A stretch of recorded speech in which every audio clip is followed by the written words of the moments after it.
Well, greetings and salutations, everybody. Welcome to the best damn movie-related show on the planet Earth, the John Campea Show, coming to you from right here on my YouTube channel. I am, of course, your host, John Campea, and it is an awesome honor and privilege, as it is every day, to have you, our international friends, gather around as we talk about our favorite things in the world, movies and movie news, TV, streaming, all sorts of good stuff. And guys, it is 2 days before Christmas, and I had said we weren't going to do another show before Christmas. I had said we were not going to do another show before Christmas. I was actually going to be going over and working on my house today. Of course, Ann and I bought a house, and I was going to go over there today and work on the house, the renovations, but the renovation crews got it all under control. So I am here today, and we are going to do a show, and I'm so glad that we are, because there are a number of really cool things that came up that we can talk about here that I'm very excited about. We're going to talk about Soul. I'm not going to give any spoilers, but we're going to do a Soul review. I had a chance to watch Soul, the new Pixar film. Very excited about that. M. Night, the Shamhammer himself, spoke with Marvel and DC. We're going to talk about the possibilities involved there. Warner Brothers may very well have to backtrack on their whole thing. All of our 2021 films are going to go to HBO Max. Yeah, apparently not. We're going to talk about that and a few things more. But listen, guys, before we get into the news stuff here, I want to give you guys a thank you. Because if you guys recall, if you watch the show on a regular basis, I let you guys know, and you guys know for the last couple of years, Ann and I have a Christmas tradition where every year we do Adopt a Family. And Adopt a Family is something you can join through your local government and your local city government and stuff like that, where it's a program in most cities where you can sign up to help a struggling family or a family in need right now, a family that has some real hard needs right now at Christmas time, a family who wants to give their kids a Christmas. And you can help buying them presents, or you can help with meeting some of their basic family needs, whatever. And it's something that Ann and I do every year. And a bunch of you guys have told me that you have started doing Adopt a Family at Christmas time as well, which is like completely awesome to hear. So I invited you guys a couple of weeks ago to use Super Chat badges, and we would take all the money that came in from the Super Chat badges that one day to put towards this family that we've adopted this year. Thanks to the overwhelming response that you guys gave, we were able to get a much better laptop than we were going to get initially. They have a young daughter who has no computer for school. We were able to buy her a better laptop than the one we were going to get. Plus, we were able to get a really good sized Walmart gift card. We chose a Walmart gift card because, you know, a family that's struggling around Christmas time, they can use it to get food, they can use it to get clothing, or to get some other things that they might want or need around Christmas. And Ann and I are going to go and meet with the family today and give the presents and stuff like that. And I just wanted to give you guys a massive thank you for helping to make this family's Christmas a much better one than it would have been. And that's because of your generosity and your kindness. So thank you guys very, very much for that. And it's going to make a really great Christmas for a family that wasn't going to have one. So thank you guys for all of that. Another little piece of housekeeping for us to talk about here. Of course, you guys know for this year, I was working on my documentary, Movie Trailers, A Love Story, and it is now out and available. You can get it worldwide anywhere at vimeo.com/on-demand/movie trailers. Whatever country you live in, you can get it there. But if you happen to live in the US or the UK, you also have the option of getting it on Amazon, and it is there and available for you. Just go to Amazon and search for Movie Trailers, A Love Story, and that would be awesome. One quick request for all of you guys who do go and get the movie. You know, Amazon says that less than 2% of people who get a product actually rate it, and that's been true for Movie Trailers. Only like less than 2% of people have actually left ratings. So if you watch the movie, please go on in and give a rating. If you thought it sucked, go on in and say it sucked. But if you thought it was good, please recommend it for people. That would help me out an awful lot. So thank you again to all you guys who have already checked it out and left all the great feedback. I thank you very, very much for that. All right, guys. With that down, let's get into our main topics today. And how do we select our main topics here in the John Campea Show? It's really rather simple. You see, you guys come up with them. Whenever you come across a big topic or story that you think should be a main story here on the John Campea Show, simply go over anytime to www.thejohncampeashow.com/contact. Once you guys get there, you're going to see a form. Fill it out with your topic or question. It's totally free. Hit submit, and then maybe, just maybe, you might see your submission featured as a main topic here on the John Campea Show. With that down, let's get into main topic number one, shall we? And our first main topic today gets submitted to us by Warner Brother. I love the play on words there. Writes, comicbook.com is reporting that M. Night Shyamalan is in talks with DC and Marvel to direct a superhero movie. That's actually not true, but we'll get to that in a second. Between the two, I hope he directs an MCU movie because I think the MCU is too cookie cutter and formulaic, and it would be a good twist to see them change things up with a director that indulges in surprise endings. Thoughts?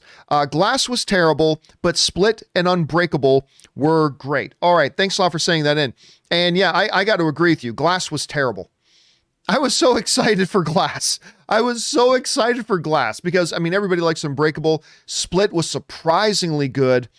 And then, of course, we got Glass, and it didn't live up to the hype that we were kind of hoping for. And that's fine, whatever. There have been, you see going around Twitter and right now in the last 24 hours, these things saying that it's being reported that M. Night is in talks with Marvel and DC to direct a movie. That is actually not the case. What has happened is that M. Night has recently revealed that he has had talks before, previously, past tense, talking with these studios. Here's what came out. This is an interview he did with comicbook.com, and he said the following. I've had many conversations over the years about many of the superheroes with many of the studios that own them and how we would want to approach it. And it's one of those things that I think is my style. If there was ever a situation, I mean, I said I did it. Of course, he made a superhero movie in Unbreakable. I made my comic book movie the way I wanted to make my comic book movie. But the minimalism, the insinuating, the not using CGI, all of that stuff is very different language. So whenever we've had those conversations in the past about X, Y, or Z person, it's your character or franchise. I get so nervous about like, hey, this is not what you would want me to do to make it very quiet and tiny and introspective. So basically what we've got here is M. Night has said he has spoken with these guys in the past.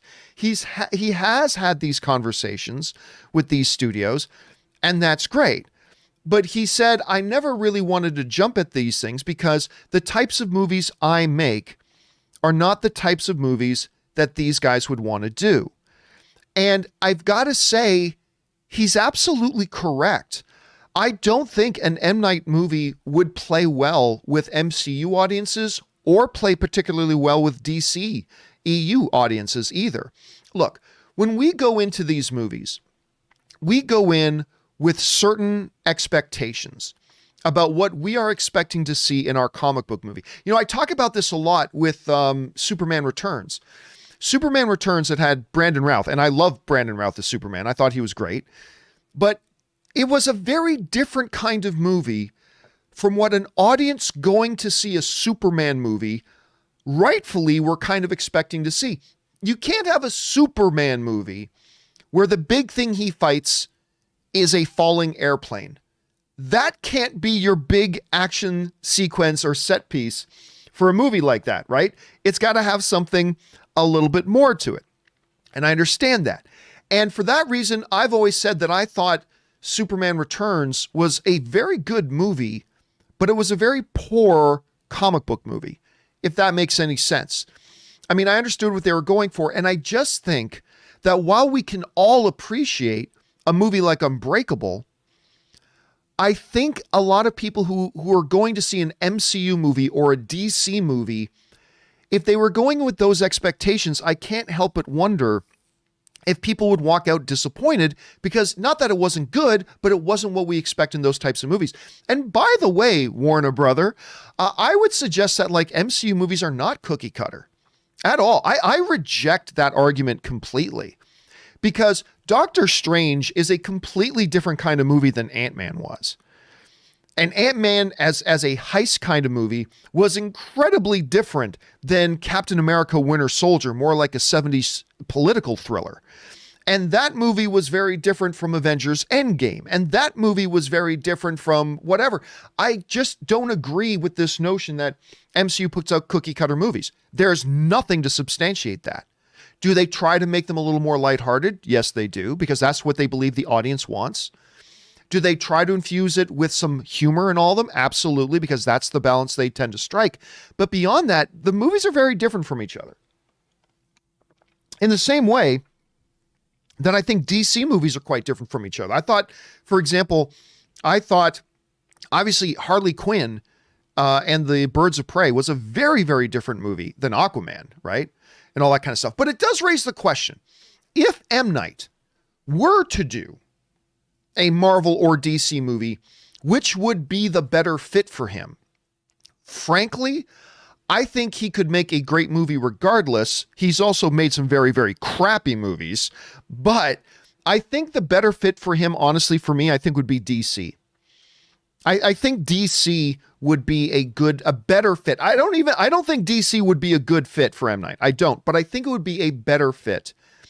Because I think some of his traditional tropes that he likes to use and at times uses very effectively, I think those things would fit in better in a world where the Dark Knight lives. Again, I don't think he would be a good fit for the DC universe, but he'd be a better fit there than he would be in the Marvel universe. So just to sum up again, let's clear the one thing up. He is not in talks with Marvel and DC to make a movie. He has in the past had those discussions and kind of explained why it never really worked out. And I thought he made a lot of sense with the things he said. And I'm glad when he makes good movies, I'm glad we get his movies outside of the DCU and the MCU. And one of the great things about Unbreakable, Split, and Glass, even though I didn't like Glass, but one of the great things about those movies is that they're not MCU or DC. We need some of these types of movies that are not under the Marvel corporate banner. And I love the Marvel corporate banner movies, I do, and are not under the DC corporate banner. And I like those movies too. But it's good that we get filmmakers like M. Night who makes movies outside of them. When they work, like Unbreakable, and even when they don't work, like Glass. I think it's good that those movies get made. So what I don't want to see happen is I don't want to have every filmmaker that comes up that wants to make comic book type material has to make a choice. You either make it with Marvel or you make it with DC. I want to see some more variations in that. So I'm kind of glad he didn't do it, to be honest with you. Question is, what do you guys think about that? Would you like to see M. Night direct a Marvel or DC film? Regardless of that, which one of the two banners do you think he would be a better fit for theoretically? Jump down into the comments section below and let me know your thoughts. All right, guys. With that down, let's move on to main topic number 2, shall we? And our second main topic today gets submitted to us by Trenton Yearly, who writes, "Hey, John and Rob." Well, Rob's not here 2 days before Christmas. One of the movies I've been looking forward to all year is Soul. Sucks that I don't get to see it in a proper theater, but I'm still excited to watch it on Disney+. I've seen some reviews for the movie, and they mostly look great. I was wondering if you've had a chance to see it yet, and if so, what you thought of it. Thank you, and bring on the filthy. All right, man, thanks a lot for writing that in. And Soul is a movie that a lot of us have been looking forward to for a while. Obviously, this was a movie that was supposed to be in theaters a while ago. It got bumped. Then they announced it was going to come on to Disney Plus on Christmas Day. Makes for a hell of a Christmas day. We got Wonder Woman 84, and we've got a new Pixar movie coming, and that's a good day. Anyway, that aside, I was actually given the review link to go and watch Soul a while ago, but with the house situation, I just really haven't had time to go and do it. Finally, last night, Ann and I had some time. We sat down together, and we watched Soul. I'm going to try very hard not to get into any spoiler stuff here. I'm going to talk in just general terms of themes and whatnot, because I don't want to give much away. You guys have seen the trailers. You guys know what we're getting into.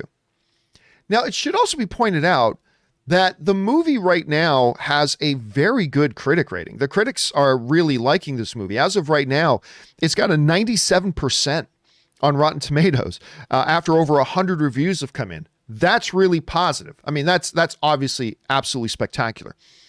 And I'll tell you right now that if I am a Rotten Tomatoes critic, I very rarely go and actually register my reviews on Rotten Tomatoes, but I can do it. If I were to go later today and register my review on Rotten Tomatoes, it would be one of the thumbs up ones. It would be one of the positive ones.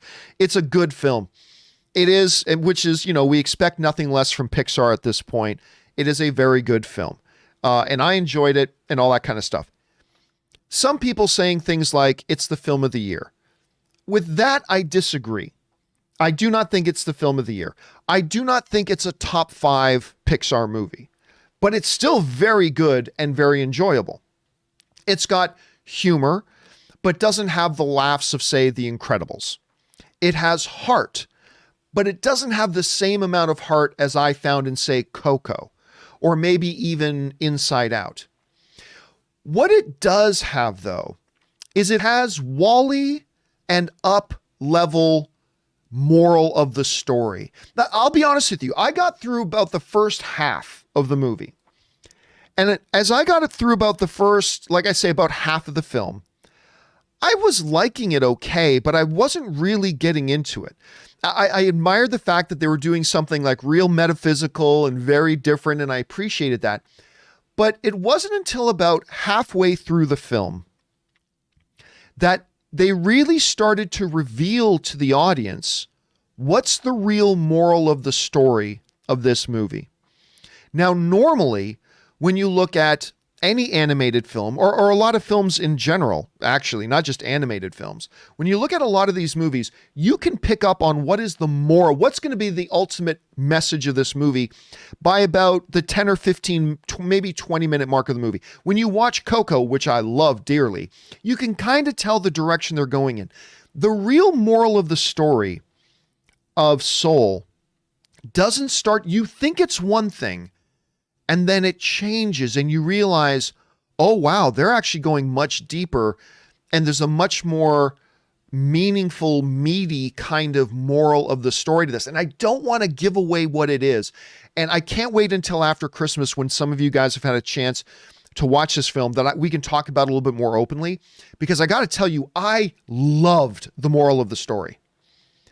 And without giving anything away, I'm just going to say this. The first half of the movie, you think the moral of the story is one thing. And that one thing is what's usually the moral of the story. Like, it's the same moral of the story that 80% of other movies do, right? Chase your dreams, go after your goals, get your big break, right? And those are good. And Soul makes you think that that's the point of this movie. Soul makes you think, if you watch the trailers, right? That's what you think the moral of this is. This guy you see from the trailers, voiced by Jamie Foxx, by the way, who does a really good job with it. He's got this dream of music. And you see in the trailers, he finally gets his big break. But on his way to his big break, he falls down a manhole and enters the great before. You know, they reveal all this in the trailers. So, okay, fine. I mean, that's what, you know, the thing, he's got to get back and get his dream and all that kind of stuff. But then again, halfway through the movie, you realize that's not what this movie is actually about. That's not the moral of the story.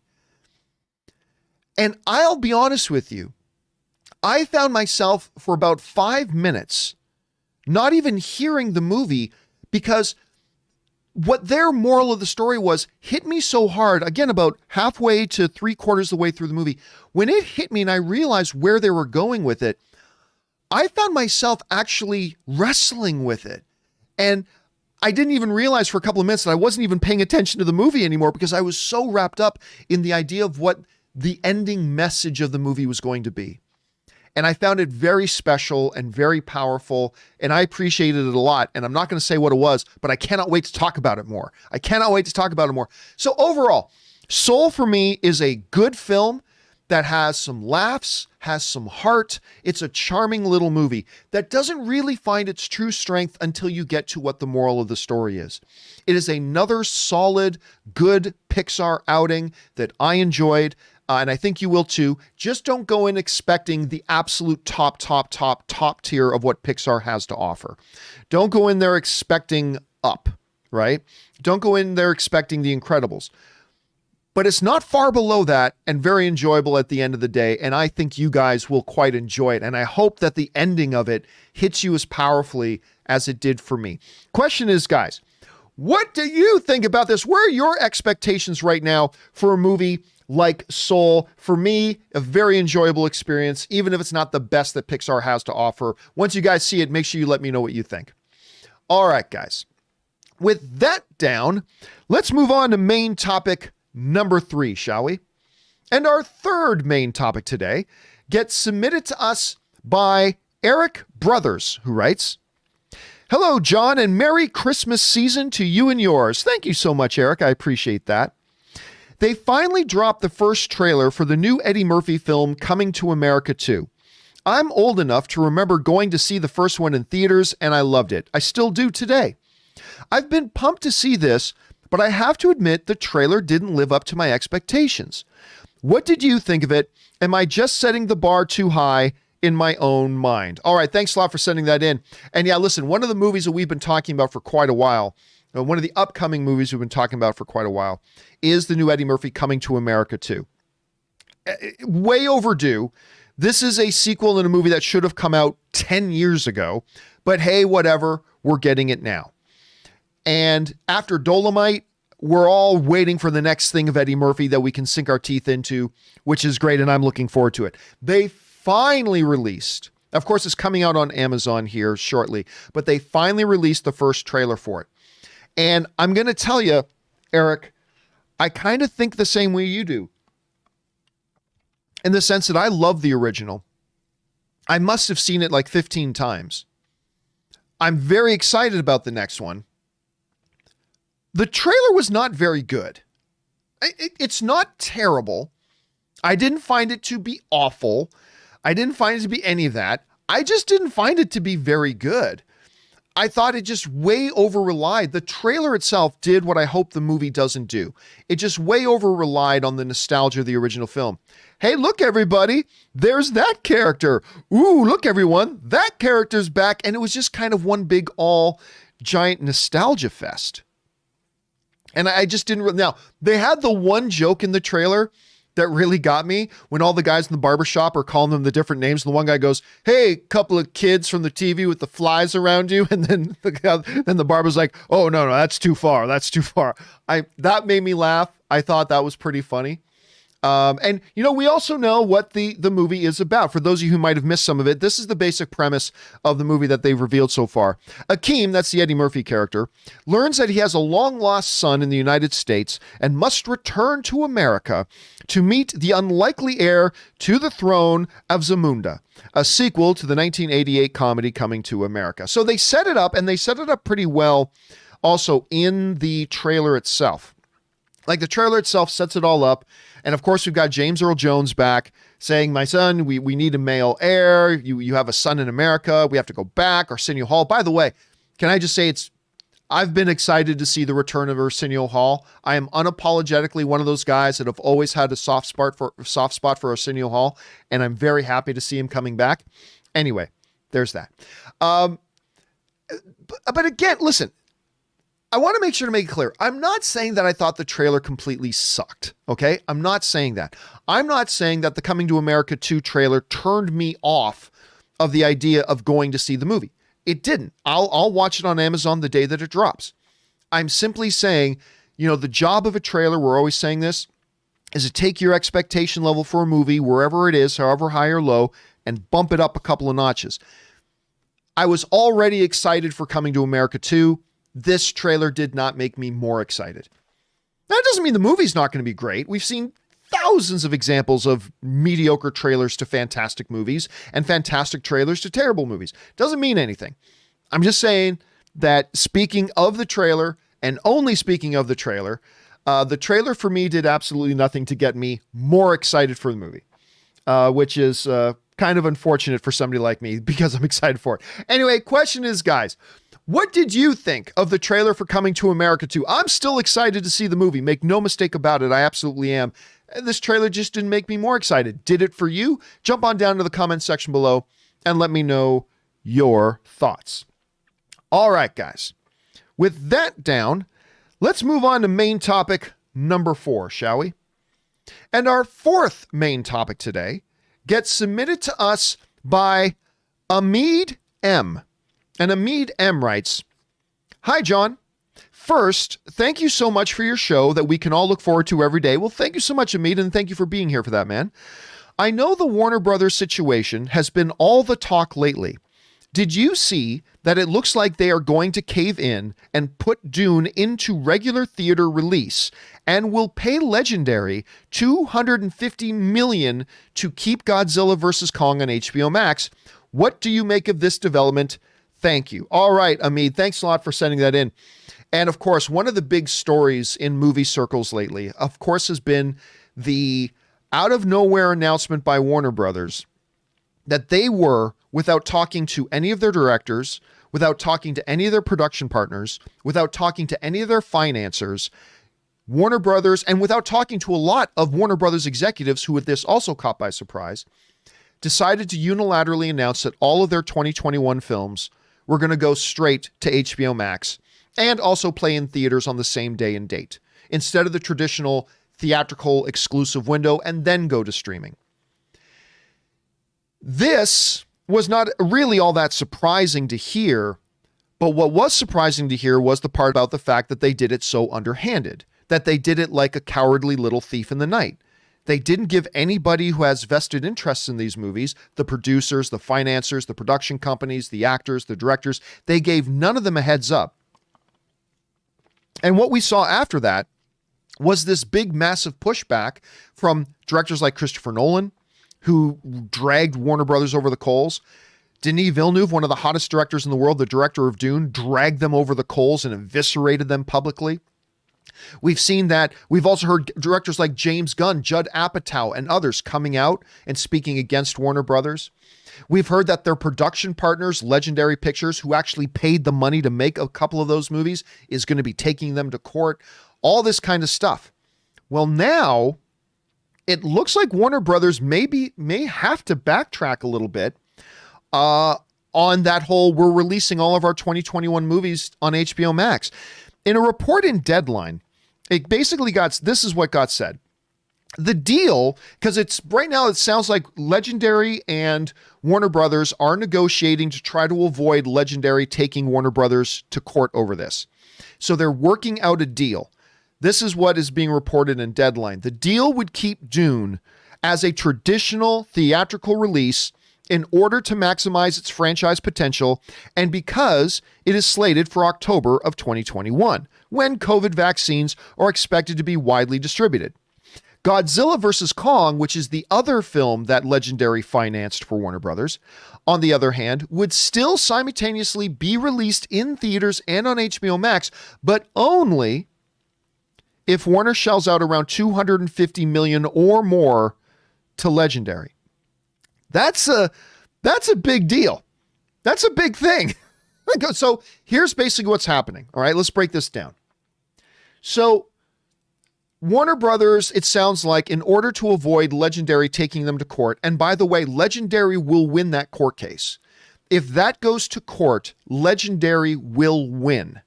Warner Brothers knows this. And that's why they are negotiating with Legendary right now to try to work out a solution to not get taken to court. So, according to Deadline, what is on the table right now is that Warner Brothers will back off the idea that they'll release Dune on HBO Max. They won't. They'll put it into a traditional theatrical release in October when things are expected, at least what the medical professionals are telling us now, when they start to believe things will be kind of relatively back to normal. Whether they will or won't, we'll have to wait and see. But that's at least their assumption at this point. With Godzilla vs. Kong, Legendary seems willing to allow Warner Brothers to continue with their plan to put on 2021, but they want $250 million for them to do that, because $250 million is what Netflix had offered Legendary to put the movie on Netflix. Warner Brothers kiboshed the deal, and so now Legendary is saying, okay, fine, you keep that over there, but you give us that money, we were out. Because of you blocking the Netflix deal, you got to at least give us that. So that seems to be on the table as well. Okay, so it looks like Dune might be moving, and they're going to have to fork out a lot of money for Godzilla vs. Kong. Well, it's not just those movies. There's also another problem that Deadline points out. Another one of Warner Brothers' 2021 films is a Will Smith film about the father of Venus and Serena Williams. That movie that Will Smith is going to be starring in is called King Richard. Now, if the name of that movie sounds familiar, we've been talking about King Richard a lot around here lately because one of my regular guests, my friend Aaron Cummings, who has not been on the show in the last few weeks because of the COVID spikes and the new regulations, but she'll be back, don't worry. we've been talking a lot about that movie because Erin Cummings is going to be playing alongside Will Smith in that film. She's going to be in that film as well. So we've been talking a lot about it. Well, it turns out that King Richard has a contractual obligation to also be in theaters. Get this. Now, this is Pop Culture who's referencing the story in Deadline. Smith's deal, this is Will Smith signed his deal, expressly calls for a theatrical only release, sources say. And while he became the first big star to sign one of those $30 million Netflix salaries plus pre-negotiated back-end deals several years ago on Bright, Warner Brothers only won the vigorous King Richard auction because its makers and the families of Venus and Serena Williams wanted to see the underdog story of their father, Richard, play on the big screen, the outlet reported. Let's read that first part again because this is incredibly important. Smith's deal, Will Smith's contractual deal with Warner Brothers, expressly calls and requires a theatrical only release, their sources say, and on top of that, the family of Richard, Venus and Serena, they only agreed to this because they wanted to make sure their movie about their dad gets played on the big screen theatrically in a proper theatrical exhibition. So we very well could be looking at a situation now where not only does Dune have to get a theatrical release now, not only does Warner Brothers now have to pony up an additional $250 million to Legendary just to put Godzilla vs. Kong on HBO Max in its original release. Now it's also looking like another one of their films, King Richard, because of Will Smith's contract, it also looks like they're going to have to backtrack on that and put it there. Now, this isn't official yet, but it looks like that's the way it's going to go. Now, here's where this can become very problematic for HBO and for Warner Brothers. Again, this is all their fault for being slimy, cowardly little, cowards, thief in the night, sneaking around behind all their partners' backs and making some big public announcement without discussing it with the people who it affects the most. If they hadn't done that, they wouldn't be in this situation right now. But here's where it can get very messy. There is already a lot of grumbling, and this is why the agencies don't want to work with Warner Brothers right now.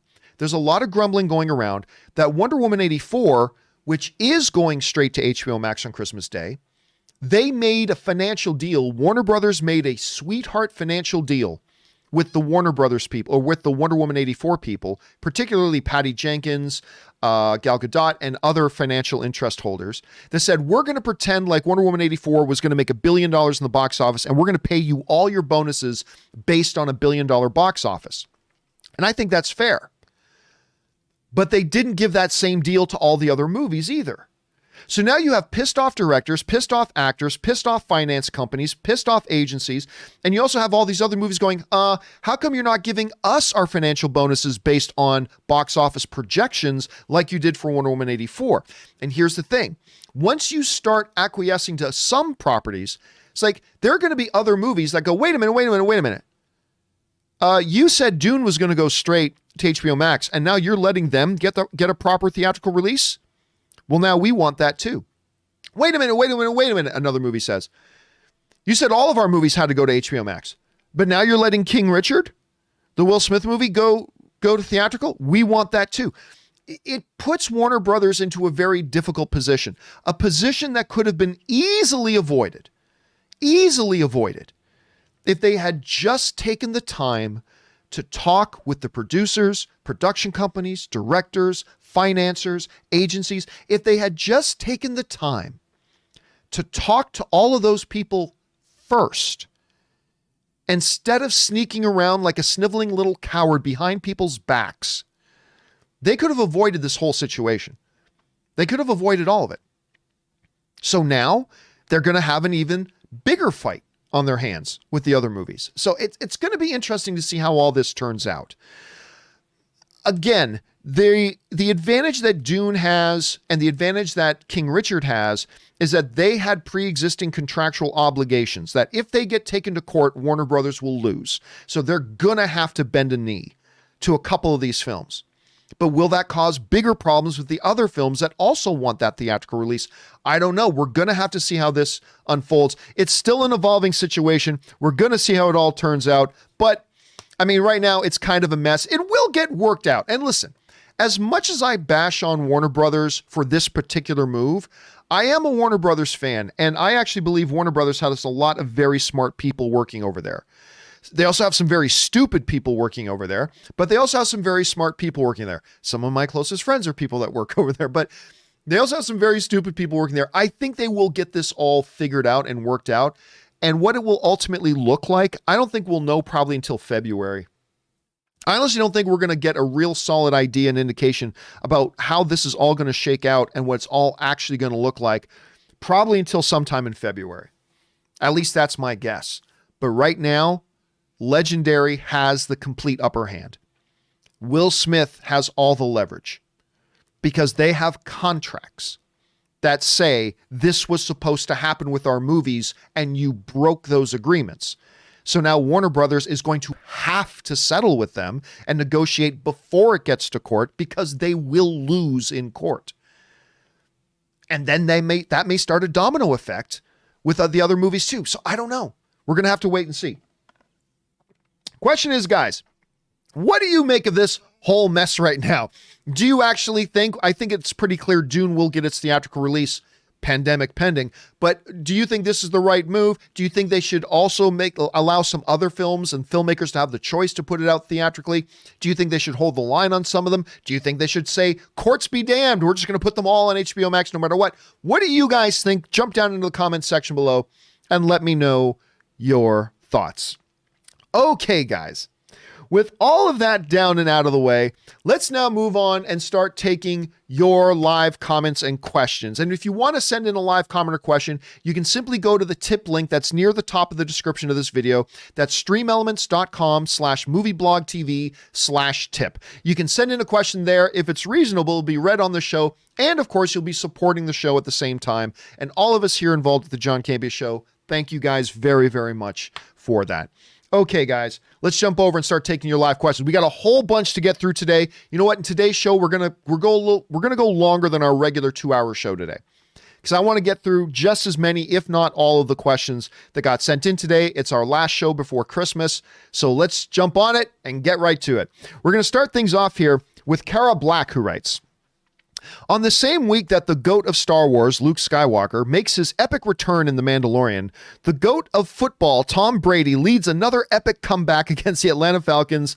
That team just can't catch a break. Hell yes, I love this. Yeah, Tom Brady threw for almost 400 yards, came back from 17 points down, led the Buccaneers to a win over the Falcons. Of course, that is not even the biggest heartbreak he's given the Falcons. Tom Brady, of course, mounted the biggest comeback in Super Bowl history to win the Super Bowl. I believe it was his 5th one, to win his 5th Super Bowl ring against the Atlanta Falcons when the Atlanta Falcons were up by like 20-something points in the third quarter.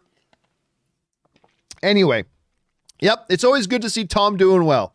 He's not the same guy he used to be. He is in his 40s, but it's good to see Tom still kind of ripping it apart. All right, Alex Pitt writes, hey, John, I saw Wonder Woman 84 in the cinema a few days ago. Good on ya. Traveling a total of 4 hours to do so. I have to say I completely loved it. It was perfectly cast, emotional, and had a great narrative, and it's now my favorite DCEU film. That is awesome to hear, Alex. I'm glad you were able to see it the way movies are meant to be seen in theaters. I'm super thrilled that you're able to have that experience. I don't have that option around me right now, unfortunately. Plus, with the pandemic spiking the way it is in my area, I probably wouldn't go anyway right now. So I'll be one of those people watching on HBO Max on Christmas Day. But I've been hearing great things about it. I really like the first one. I love Patty Jenkins as a director. I honestly, to me, she can do no wrong. Can't wait for her Star Wars Rogue Squadron movie. And I'm glad you had that experience, Alex. Thanks for sending in your experience. All right, Eric Lynch writes, hey, John and Rob, who's not here today. I have done the math.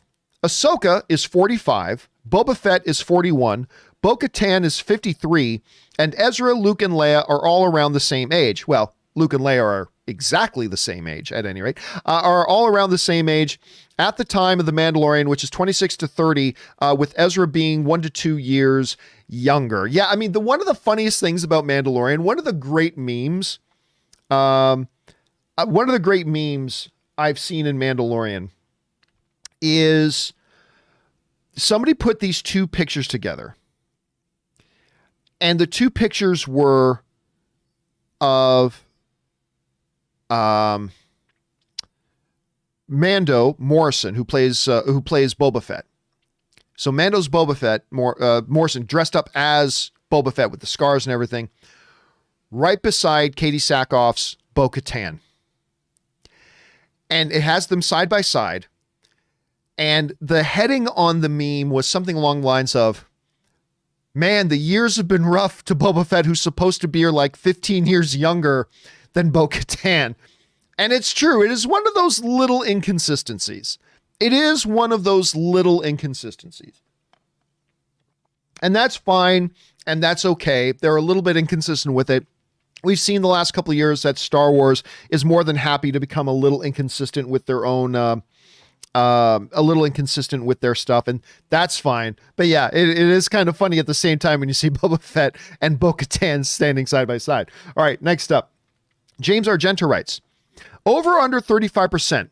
Darth Plagueis or Sheev Palpatine appear in The Acolyte, similar to how Boba appeared in Mandalorian Season 2. The High Republic era takes place between 300 before the Battle of Yavin and 82 before the years before the Battle of Yavin, 50 years before Episode 1, according to the new novels. Yeah, which is kind of funny because originally, when they announced the High Republic, they said it was like 800 to 500 years prior to the events of Star Wars: A New Hope. Now, in a new book, they're saying the High Republic era was from 300 years to 80-something years before the events of A New Hope. So, I don't know, they changed their mind or they miscommunicated before or whatever. Anyway, because of those timelines and because of, I don't think we're going to see Palpatine. I think that's off the books. We're not going to see Palpatine. Plagueis is a possibility.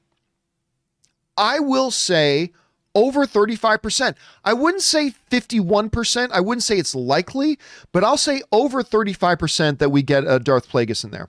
All right, next up. Hitchcock is the GOAT writes, 2 episodes into the new Ahsoka show, she's struggling with a dilemma, feeling confused and in need of direction. Right then, Anakin Skywalker's Force ghost appears, Hayden Christensen, and says, "Hey, Snips, why the long face? Yeah, I don't know about that. No, and never will they say the name Snips again. I don't see them doing that. Anyway, what I do think is a possibility. Listen, Hayden Christensen's coming back, right? They've already announced that he's going to be in Obi-Wan. How he's going to be in Obi-Wan, they weren't really clear about that yet, but he's going to be there. With Hayden Christensen back in the fold, and from a narrative point of view, Ahsoka's connection to Anakin, it would make narrative and dramatic sense to have Anakin show up in it. Yeah, Force Ghost, whatever. It would make narrative sense. It wouldn't. This is one of those things where it wouldn't just be fan service, and it wouldn't just be, it wouldn't just be a gimmick or forced, no pun intended. It wouldn't just be forced or gimmick or fan service. There is actually legitimate narrative reason to have Anakin's Force Ghost show up and commune and talk with Ahsoka. So therefore, I'm not saying they will do it. I'm just saying I can totally see it happening, and it would be completely legitimate for them to do it. All right, next up, Basil writes, pet peeve. Misrepresenting someone's language or ethnicity in films. This mostly happens with side characters, like having an Iraqi character yet bringing in a Moroccan actor and letting them speak in the Moroccan dialect as if it's Iraqi, or having someone speaking Japanese and let it pass as Korean just because it sounds Asian. This is very jarring for me and easily takes me out of the scene. Whenever that happens, it's like the Italian scene from Inglourious Basterds. Gracias. By the way, Brad Pitt's Italian. As an Italian, my real name's Giovanni. As an Italian, I can tell you that Brad Pitt's Italian in Inglourious Basterds is one of my favorite things in movies. I loved it for whatever reason. Anyway, I have no problem when somebody, if a character is supposed to be a certain nationality, them casting an actor who's not that nationality. I don't generally have any problem with that because actors play people that they are not.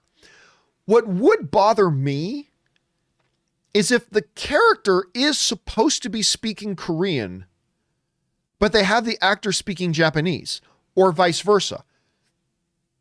I mean, if the character is supposed to be speaking, let's say, is supposed to be speaking Japanese, and they have an actor in there actually speaking Korean and trying to pass it off as Japanese to the audience, that's problematic. I mean, that would be, I can't think of any situations off the top of my head that I can actually draw those parallels. But if I were to notice that, Basil, that would bother me too. Absolutely. Absolutely it would. So I can, but do me a favor. Can you email me? Just email me at john@thejohncampeashow.com. If you could email me and give me a couple of examples where you've noticed that specific things happening, like they're supposed to be like in the movie, they're saying the character is speaking a certain language when they're actually speaking something else and just trying to pass it off. I would like to know that. I think that would be interesting to know. Thanks for sending that in, Basil. All right, next up. Marie Seifring writes, "Hey, John, I really enjoyed watching your latest project, Movie Trailers, A Love Story." Thank you so much for that, Marie. Again, on Amazon Prime. Great job. Thank you. And thank you so much for checking it. I appreciate, it's always good for the soul when people tell you they appreciate the way you mowed the lawn, the way you did the dishes, the way you did a particular show, whatever. It's extra gratifying when it's something you work so hard on and so long for. Like I said, we worked a year on this and untold numbers of hours. And it was a passion project. I love movie trailers, and to do a documentary about them was incredibly fulfilling to me. One of my favorite things I've ever done in my career. So thank you so much for your kind words, Maria. I really appreciate that. All right, next up, Patrick Conway writes, "I'm curious, will Favreau be the showrunner of Boba, Ahsoka, and New Republic, or will he be delegated showrunning duties into other members of Mando's team, like Filoni showrunning Ahsoka, because 4 shows seems like a lot?" So this is my understanding. John Favreau is going to be the head of all of these shows. Boba Fett, Ahsoka, Rangers of the New Republic, and obviously Mandalorian. So he is the head guy over all of it. But he is not going to write all of them. That's just way too much. He's already said that Filoni is going to write the majority of the Ahsoka Tano series. And I think that's appropriate.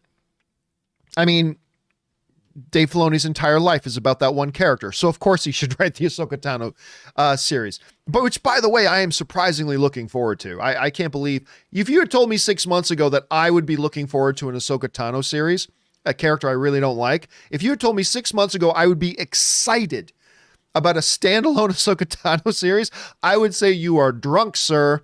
You are drunk, and please step back. And yet here we are 6 months later, and John Campea is excited about a standalone Ahsoka Tano show. Go figure. Anyway, so I have no doubt that some of the show running and some of the writing responsibilities will be handed off to different people, because Jon Favreau can't hands-on directly write all the episodes and show run every single one. He will be the admiral. He'll be running the whole thing. But I think you're going to see some other hands involved in there. Like I said, specifically Filoni doing the Ahsoka Tano show, which is kind of appropriate. All right, next up. Dan Murphy writes, John, I must say I believe Lethal Weapon is more of a Christmas movie than Die Hard will ever be. Die Hard's not a Christmas movie. Just saying that. Just my personal opinion. There is even a special Christmas gift Riggs gives Murtaugh at the end. Anyway, Merry Christmas and Happy New Year to you, Rob, Ann, and Aaron. Well, thank you so much. I appreciate that. And I know it comes up every year, but I'm sorry, I side with Bruce Willis on this. Die Hard is a great movie. It is not a Christmas movie. It takes place at Christmas time, but it is no more a Christmas movie than that one Batman movie was a Thanksgiving movie. Yeah, it happens around Thanksgiving time. It doesn't make it that. It's not there. There's nothing in that movie that is about Christmas. It just happens to take place at Christmas time, any more than another movie is a Saturday movie because the day it happens in the week is a Saturday. Sorry, guys, it's not a Christmas movie. Not. You can go on. You can keep talking.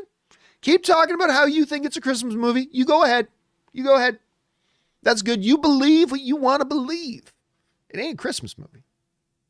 This debate will be going. It's a fun debate to have. Actually, this is one me and Robert debate every year too, which is always good. I love the debate. It's a fun debate to have. Everybody's got their position on it. And you know what? Let me see if I can pull this up because I really like this. Somebody sent this to me. And let me see if I can pull it up here. Somebody sent it to me and I just loved it when I saw it. Let me see if I can go to my own Instagram. I put it up on Instagram when I saw it. Yeah, I get a big kick out of this. It's Samuel L. Jackson. You know the scene from Star Wars when he says, "We do not grant you the rank of master." He says, "We do not grant you the rank of Christmas movie." What? This is outrageous. This is unfair. And I'm totally agree with that. That's just me. But a lot of other people don't. It's a fun debate for us to have every single year. So thanks for writing that in, man. All right, next up. That was a Dan Murphy, who I happen to agree with, writes, Michael C. Every time I hear someone criticizing Warner Brothers for killing movie theaters, I just roll my eyes. They gambled and lost hundreds of millions on Tenet. Now people are attacking them for waiting a year. That's 100 or so million kept them open. Well, no, that's a misrepresentation of the situation, Michael. That's completely misrepresenting the situation. Like even Denis Villeneuve, when he wrote the director of Dune, the director of Blade Runner 2049, the director of Prisoners, the director of Arrival. I mean, he's like one of the hottest directors in the world right now. When he wrote his article eviscerating Warner Brothers, he specifically said in it, I had no problem that Warner Brothers wanted to push the release date off a year. He said, I was cool with that. I understand that there's a pandemic. I understand that there are certain realities that we have to deal with first before this. And that's why Denis Villeneuve said, hey, I was perfectly fine them wanting to wait almost a year and delay my film. I was cool with that. I have no problem with that. None of the filmmakers that have come out and spoke out against him are complaining about the idea of bumping their movies back. What they're complaining about is that they were promised to get theatrical releases, and instead of Warner Brothers being patient and waiting until it's all clear to put these movies out, instead of being patient, they decided to use those other people's movies as a marketing gimmick in a desperate attempt to have HBO Max try to catch up with Disney Plus, which has double their subscribers. Like everything that Warner Brothers says about the HBO Max 2021 move is a complete lie. Like Judd Apatow pointed that out very accurately. It's a complete lie. This is all just a marketing ploy to try to salvage and save HBO Max. A service, by the way, that I think is fantastic. I love HBO Max. It's quickly become like one of my apps, probably my second favorite streaming app that I have next to Hulu. I just love my Hulu app. I do. But probably my second favorite one right now is HBO Max. Yes, even over Disney Plus. But it's what they're frustrated with is that, hey guys, instead of taking our movies and throwing them away and just throwing them at HBO Max to try to fix your HBO Max problem, be patient, wait another 6 to 8 to 9 months, then release them in theaters, then put them on HBO Max. Now you can agree or disagree with the move, but the thing is, you had these agreements. You had good faith. You have pissed off everybody in the industry, and now they're facing legal challenges from probably Will Smith, from Legendary. They're probably going to face other legal challenges, and they'll probably lose a lot of them because they handled this badly. They handled this badly. So the Tenet situation is not a good metric because nobody else, other than Christopher Nolan, nobody else is asking Warner Brothers, release our movies right now. So that's a misnomer. That's a total misnomer. Nobody, like what you said makes more sense if all these movies, if Denis Villeneuve and Matrix and King Richard, if all these movies were insisting to be released right now, then what you said would be completely applicable. However, they're not asking for their movies to be released right now in the same environment and predicament that Tenet was in. They're not asking for the same thing. They're asking for patience. And maybe it's the right move, maybe it's the wrong move. The bottom line is Warner Brothers did the wrong thing by not consulting all the people they had made good faith deals with and then went behind their backs and made a public announcement without consulting them. That was the one thing that there's no getting around. There's no semantics. That was wrong for them to do. It may be right or wrong to try to put your movies on HBO Max. We can debate that. We can debate whether that's right or wrong. What there's no debating, you cannot win the argument that them going behind the backs of the people who paid for the movies, of the people who produced the movies, of the people who directed the movies, of the agencies who endorsed the movies, the actors who performed the movies, the writers who wrote the movies.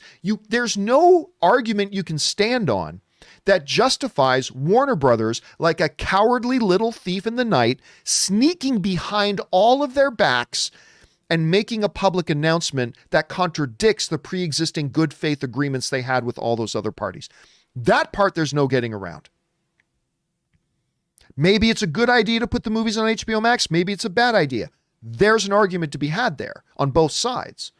There's no getting around that Warner Brothers is 1,000% in the wrong for the way they managed it, the way they dealt with it, and how they came to that conclusion without consulting their partners. That was just wrong. And now it's got them in a lot, in this high in bullshit right now. They're deep. They're deep into it. And it's going to cost them. And but we'll see how it all kind of goes. But Michael, again, let me reemphasize. If all those other films were asking for what Christopher Nolan wanted, release our movies right now, I would totally agree with you. Just so we know we're on the same page there. I would totally agree with you on that. All right, next up.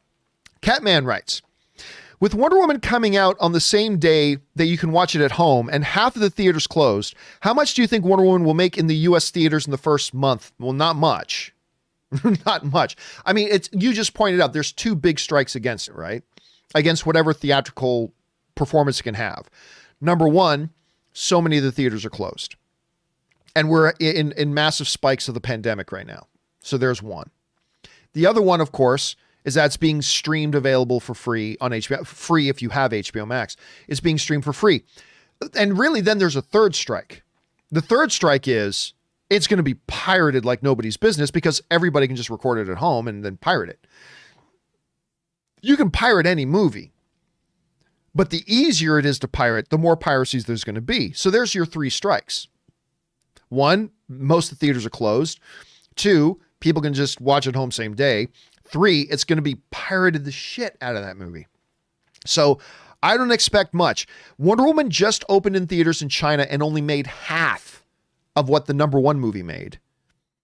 Like one of the Chinese movie made like $38 million on the weekend that Wonder Woman opened, and Wonder Woman only made half of that.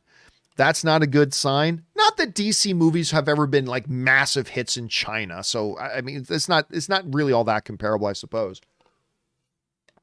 But I really don't know. It's not going to be good. Let's just put it that way. It's not going to be as good as it sounds like it deserves. Because from every account, I haven't seen Wonder Woman 84 yet. From every account I've heard, the movie's great. And it's just not going to make the money it deserves. And that's circumstances. It is what it is. And you know what? Wonder Woman is one of those movies that it originally was going to come out a year ago. I get Wonder Woman is one of those movies that even I'm like, yeah, you don't want to put Wonder Woman off another 9 months. Put it out on HBO Max at this point. It was originally supposed to come out a year ago. Now we're talking about putting it out close to 2 years after it was originally going to come out. Put that one on HBO Max. It's an unfortunate situation, but they're making the best of it that they can. All right. Next up, we've got Dave XP who writes, John, how soon until the movie industry starts diving in more into the deep fake technology? Do you think that would have helped the last scene in The Mandalorian look more convincing? The CG didn't bother me, though. They're going to have to be very careful with deepfake because California and New York have just recently passed new laws that is kind of making deepfake illegal. Like you cannot use somebody's image, whatever, without their permission. Now, obviously, with Mandalorian and Luke, that's not a problem because obviously Mark Hamill gave his permission, so they can do whatever they want. By the way, can I just throw this out there? There is going around. this comparison video. Have you seen this on social media? There's this comparison video going around that has the Luke in Mandalorian season 2 as it is, and then side by side with a deep faked Luke in Mandalorian season 2. And a bunch of people saying, oh, look how much better the deep fake one looks at. I'm like, oh, wow, let's see that. And I watched it. I'm like, there's really not much difference. There really wasn't a lot of difference. I don't know. I don't know, but the deep fake stuff is going to become more and more problematic because more and more laws are going to get passed against it. So it's going to be interesting to see. Look, CG, deep fake, they're both cousins of each other. The distinguishing lines between them aren't all that radical. So it's going to be really interesting to see how any technology in filmmaking really advances there. All right, next up. That was Dave XP. Okay, next up we've got Baylor Girl writes, dichotomy. Din Djarin, I keep wanting to say, I want to put a D in his last name. Djarin beats Moff Gideon, takes Darksaber. And Bo-Katan can't take leadership of Mandalore. Versus Fennec Shand kills almost everyone in Hutt's palace, but leaves Bib Fortuna for Boba Fett. Boba Fett takes the throne. Yep, a little bit of a difference there. By the way, it's funny, Ann and I were driving in our car last night. Where were we just coming from? I can't remember. But anyway, Ann and I were driving in our car and we started talking about the episode and we were talking about Bib Fortuna. And like, I think it was Ann who was saying, poor Bib Fortuna, right? He didn't do anything. He's just having his day, eating some pie, right? I'm not trying to body shame Bib Fortuna, but he had put on a few pounds, right? And he might have ate the Jabba the Hutt leftovers. I'm not saying, just, he was skipping cardio day. Let's just say that. Bib Fortuna had been skipping cardio day. Anyway, poor Bib Fortuna. He wakes up in the morning, it's just a good day, right? I got my friends around me, got my henchmen. I'm sitting on the old throne. I got my Twi'lek servant dancing girl, just like old Jabba used to have. He's thinking he's having a good day. And out of nowhere, in comes Fennec and Boba Fett and kill him. But as much as I know, Bib Fortuna never did anything to Boba Fett. Poor Boba Fett. Poor Boba. Can I just say this too? I put up a tweet. I think it was like the day after the show. I said, coming in Christmas 2021, the book of Bib Fortuna. And somebody wrote a comment on it and said, it must be a cookbook. And I'm like, poor Bib Fortuna. Poor Bib Fortuna. All right, next up, we've got the sock rights. My one complaint about the season finale were the stormtroopers that fought Bo-Katan's group. They were just moving targets. Hell, I don't think they even fired more than once. Kind of undercut the tension, which is a shame because they were kick-ass otherwise. I mean, listen, no, there are several big problems. Let's not pretend otherwise. There are several major problems there, and it's not just Mandalorian. It's all of Star Wars, right? I get it. Stormtroopers are notoriously bad shots. Other than only Imperial troopers are this precise. Other than that, like that bullshit lie. That's the first lie that Obi-Wan ever told to Luke was that way. Only Imperial troopers are this precise. Yeah. What are you smoking, old man? Anyway, everybody knows stormtroopers can't shoot. But at some point, it becomes so bad that it breaks, as Robert Meyer Burnett would say, verisimilitude. You have 10 stormtroopers in a hallway, in a narrow hallway, and there's 10 of them shooting at 4 targets in that narrow hallway, and 10 of them in a narrow hallway at 4 targets going pew, pew, pew, pew, pew, pew, and none of them can hit. None of them. You could close your eyes and squeeze off 4 shots and you're going to hit 2 of them. That's a problem. But here's the other big thing, all right? And I've talked about this before, but this one really drives it home, okay? This one really drives it home. This is a plot device that has been used in Star Wars several times. Sorry, I'm just pouring my drink here. That has been used in Star Wars several times, but has also been used in a lot of other comic book action movies and everything, okay? This one drives me nuts. Okay? This one drives me nuts. And that is the bad guys are better people than the good guys. Here's what I mean. In this episode, Mandalorian season 2 finale, right? Mandalorian season 2 finale. As the group of 4 are running down the hallway, right? You got Sasha Banks, you got Bo-Katan, you've got Cara Dune, you got Fennec running down, right? What happens is the stormtroopers get the drop on them. They're behind them on the bridge. Now, Sasha Banks and Bo-Katan, they jump off, right? And they disappear. Now, we know they'll later pop up behind the other stormtroopers. But now the stormtroopers have got... The firefight had already started. They were all shooting at each other already. These stormtroopers get the drop on Cara Dune and Fennec. And what do? Do they shoot them? No. They'd been shooting at them already, but now that they got the drop on them, the stormtroopers decide that they're kind people. And you know what? Let's not shoot these ladies. Let's not shoot them. Let's give them a chance to surrender peacefully and not die. So instead of blasting them in the back when they had the drop on them, they go, drop your weapons, freeze, hands in the air. It's like, you weren't saying that before. You were firing at them before. Why are you suddenly magically saying, stop where you are? Why didn't you just shoot them and kill them? Instead, they give them a chance to go, freeze. It's like, why would they say freeze?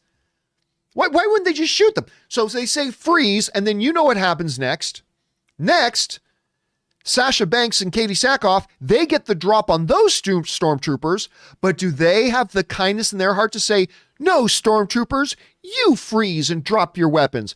No, they do the smart thing. They get the drop on the stormtroopers behind them, and they just cold-bloodedly, those could have been fathers and brothers and sons and whatever, and they just shot them all in the back. Boom, boom, boom, boom, boom. But the stormtroopers are good guys. They don't want to shoot people in the back. They want to give them a chance to surrender. Maybe have their day in court. Maybe they're not so bad. Maybe they're not actually here to destroy the Empire. Maybe they're here to help us out, and this is all one big misunderstanding. We better not shoot them. And it's not just Star Wars. We see this happen in comic book films and action films all the time. The bad guys get the drop on the good guys, and instead of just killing them and ending the movie, they say, freeze. What? You're trying to kill them. Why would you say freeze? Anyway, can you tell that this part bothers me? It just irritates me. And that was on full effect in that episode of The Mandalorian. Anyway, there's that. Okay, let's move on, shall we? Okay, next up. In Nolan North in Trust writes, hey, John Rob, I sent my super chat last Friday, but somehow got missed. I doubt it, but I agree with the viewer who said Gina Carano in this season of Mandalorian was underwhelming. She was all grunts and kicking ass, nothing of the performance she gave previously, and I am a fan. Well, I mean, look, if you guys have watched me for years, you know I'm a Gina Carano fan. I've been a fan of hers ever since she was fighting in MMA. But she is not the strongest thespian in the world. She'll be the first one to tell you that. She's getting better, but it's really not her forte. Even in season 1, she was used very limitedly. They didn't call on her to do any major heavy thespian lifting. They kept it relatively simple, and they really let the things she brings to the table shine. And I found they did a little bit more of that in season 2. Now, again, listen, I don't think it's fair for us to expect that Gina Carano is going to be Meryl Streep. Okay? She's not. She's never going to be. What we want from Gina Carano is to show consistent growth, right? And then bring the things she brings to the table that other actresses can't. Her physical presence, that physicality she brings to it, that badassness. These are all things that are gifts. And the directors working with her need to know how to utilize those gifts and protect her and shield her from exposing her weaknesses as a thespian. So in that part, she delivered what she had to do. Look, was it a little cringy the way she said, "One X-Wing, whoa, we're saved"? Okay, no, it wasn't a great delivery, but you know what? It was good enough. It was good enough. And sometimes for performers like a Dave Bautista, who, by the way, is actually not just getting better. Dave Bautista's actually gotten pretty good. Anyway, but when you're getting performers, particularly earlier in their careers with a Dave Bautista or Gina Carano, you got to accept, listen, if they're going to bring these great physicality elements to the screen, we've also got to accept that sometimes the thespianism may not be on par. And all we can ask for them is just make it good enough. And yeah, I agree. Oh, good. One X-Wing. We're saved. It wasn't a great delivery, but you know what? It was good enough. And by good enough, I mean, it didn't take away from the scene, at least for me. I mean, I'm only speaking for myself, but it didn't take away from the moment. It didn't detract from the scene. And that's all I ask. That's all I ask. So I'm happy with it. Anyway, thanks for sending that in, man. All right, next up.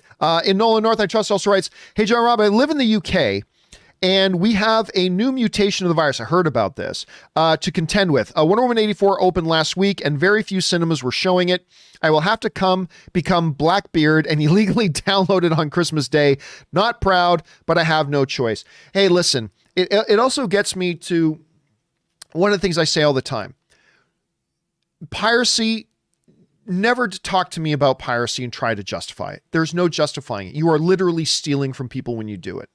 When somebody makes something with the intention, when they invest themselves, their time, passion, talent, finances into creating something that is meant for retail sale, and you find a way to circumvent it and just take it without paying for it, you can dance around it and try to justify it all you want. You're stealing. And you're hurting somebody while you do it. Rob and I often talk about like the effect that it had on John Schnepp when people were pirating his movie and how much it hurt him. But you're hurting people and whatever. You can try to justify it wherever you want. But you get into a real gray area like the one you're in right now.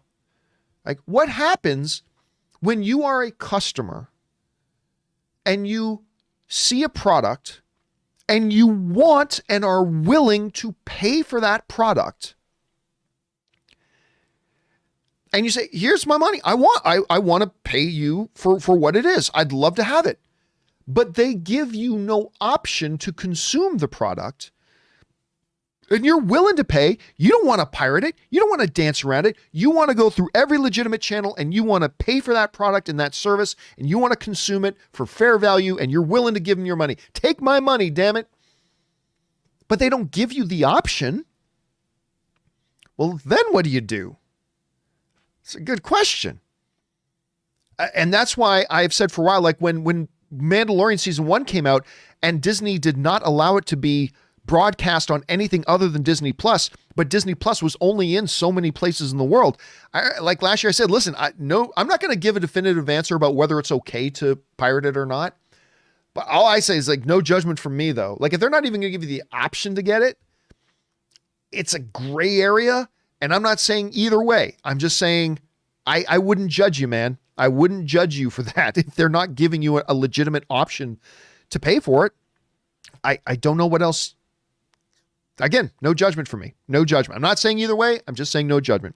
Nolan also writes, love your documentary and please add an extra 30 minutes for verisimilitude. I will give you a $25 super chat when that happens. Merry Christmas to you and Rob. Love what you do and such an inspiration. Tried my own YouTube movie channel, but it hasn't worked for me. Back to the drawing board. Well, I mean, what do you mean by it didn't work for you? Like, what do you mean by that it didn't work for you? Are you meaning like you couldn't get it to work? Like you couldn't get the videos to upload? Or do you mean you couldn't get 1,000 people watching it? Or do you mean you didn't enjoy it?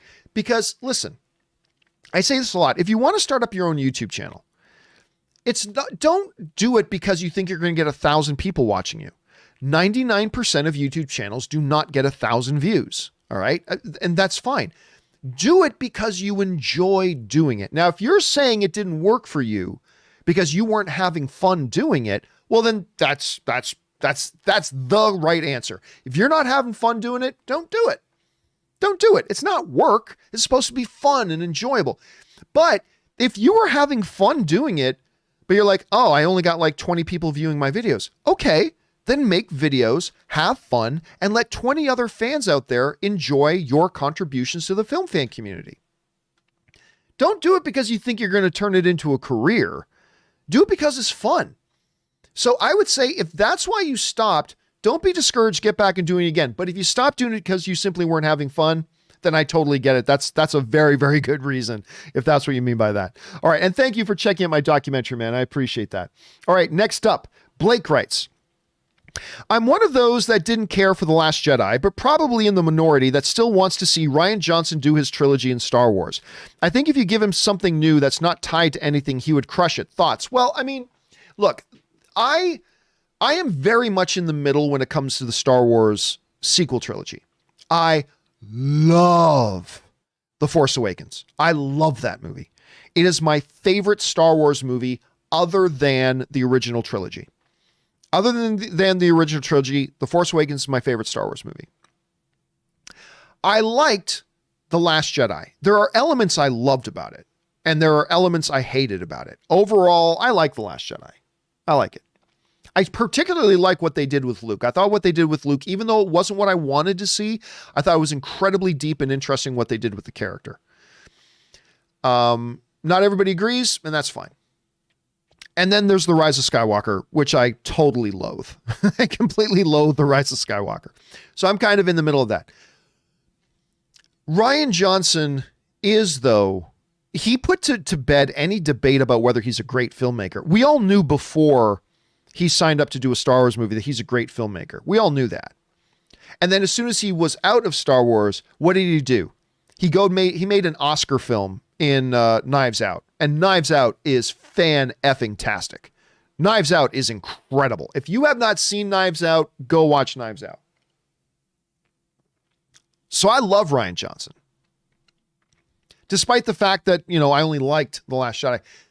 But listen, I've said this for a long time. I said ages ago that this Rian Johnson trilogy is not going to happen. I said this ages ago. Even when they were still saying, no, the Rian Johnson trilogy is still going to, I said, no, it's not. It's not. Because all you're doing, if it just doesn't make sense for Rian Johnson, it doesn't make sense for Lucasfilm, there is a no-win situation. Because the moment you announce a new Rian Johnson Star Wars movie, you're going to have half of the Star Wars fan base be really excited, but you're also going to have half of the Star Wars fan base fighting against it immediately. So why start from behind the eight ball like that? Why start a Star Wars project where half of the Star Wars fan base is going to be like vigorously fighting it, even before they shoot a single frame of it? It just doesn't make any sense. And look, whether you like The Last Jedi like I did, whether you loved The Last Jedi like some people, or whether you hated The Last Jedi like some people, you all have to agree that it was a divisive film. It was divisive. I liked it, but that doesn't mean other people are going to see things the way it is. It's a divisive film. And so there's just no practical thing. And Mitchell, the movie man, sends in a super chat badge. Thanks for that, Mitchell. Appreciate that, man. It just doesn't, there's no practical reason to do it if you start off behind the eight ball like that. So I get it. I think he could make a very good Star Wars movie potentially, because he is a great filmmaker and I appreciate him very much, but it doesn't make sense to do it for him or for Lucasfilm or for Star Wars as a whole, unfortunately. But that is the situation that we're in. All right, next up, we've got Ryan Lohner writes, Home Alone is now 30 years old. So weird to think about that. I like to think a young John Krasinski saw the scene with the nail on the stairs and thought, I can do it better. Dude, seriously, John Krasinski, who of course directed Quiet Place with his wife, Emily Blunt. That scene in A Quiet Place is the most freaky, unnerving scene I've seen in any horror, monster, any kind of movie like that in years. And John Sleeve sends in a super chat badge. Thank you for that, John. Appreciate that, man. I mean, and there are alien monsters ripping people to pieces, but the part in that movie that freaks me out so much is Emily Blunt walking down the stairs, and you see that there's a little rusty nail sticking out of this one old stair, and you know her foot's about to come down on it. I want to jump out of my skin every time I see that. That is seriously the most visually disturbing moment in a movie to me in a long time. So you're probably not wrong about that. 30 years, man. That's wild. Chessmen writes, someone brought up His Dark Materials a little while ago. Yep. And I wasn't even tracking season 2 coming out. Got to binge it, and holy crap, it blows season 1 out of the water. Some seriously awesome action set pieces and goosebumps inducing scenes. Yeah, listen, Dark Materials is a really interesting thing. I watched the first few episodes of season 1, and I liked it well enough, but I just kind of fell away from it. I didn't make the conscious choice to stop watching it. I just kind of fell away from it. And I found a lot of people did, because when season 2 came out, nobody talked about it.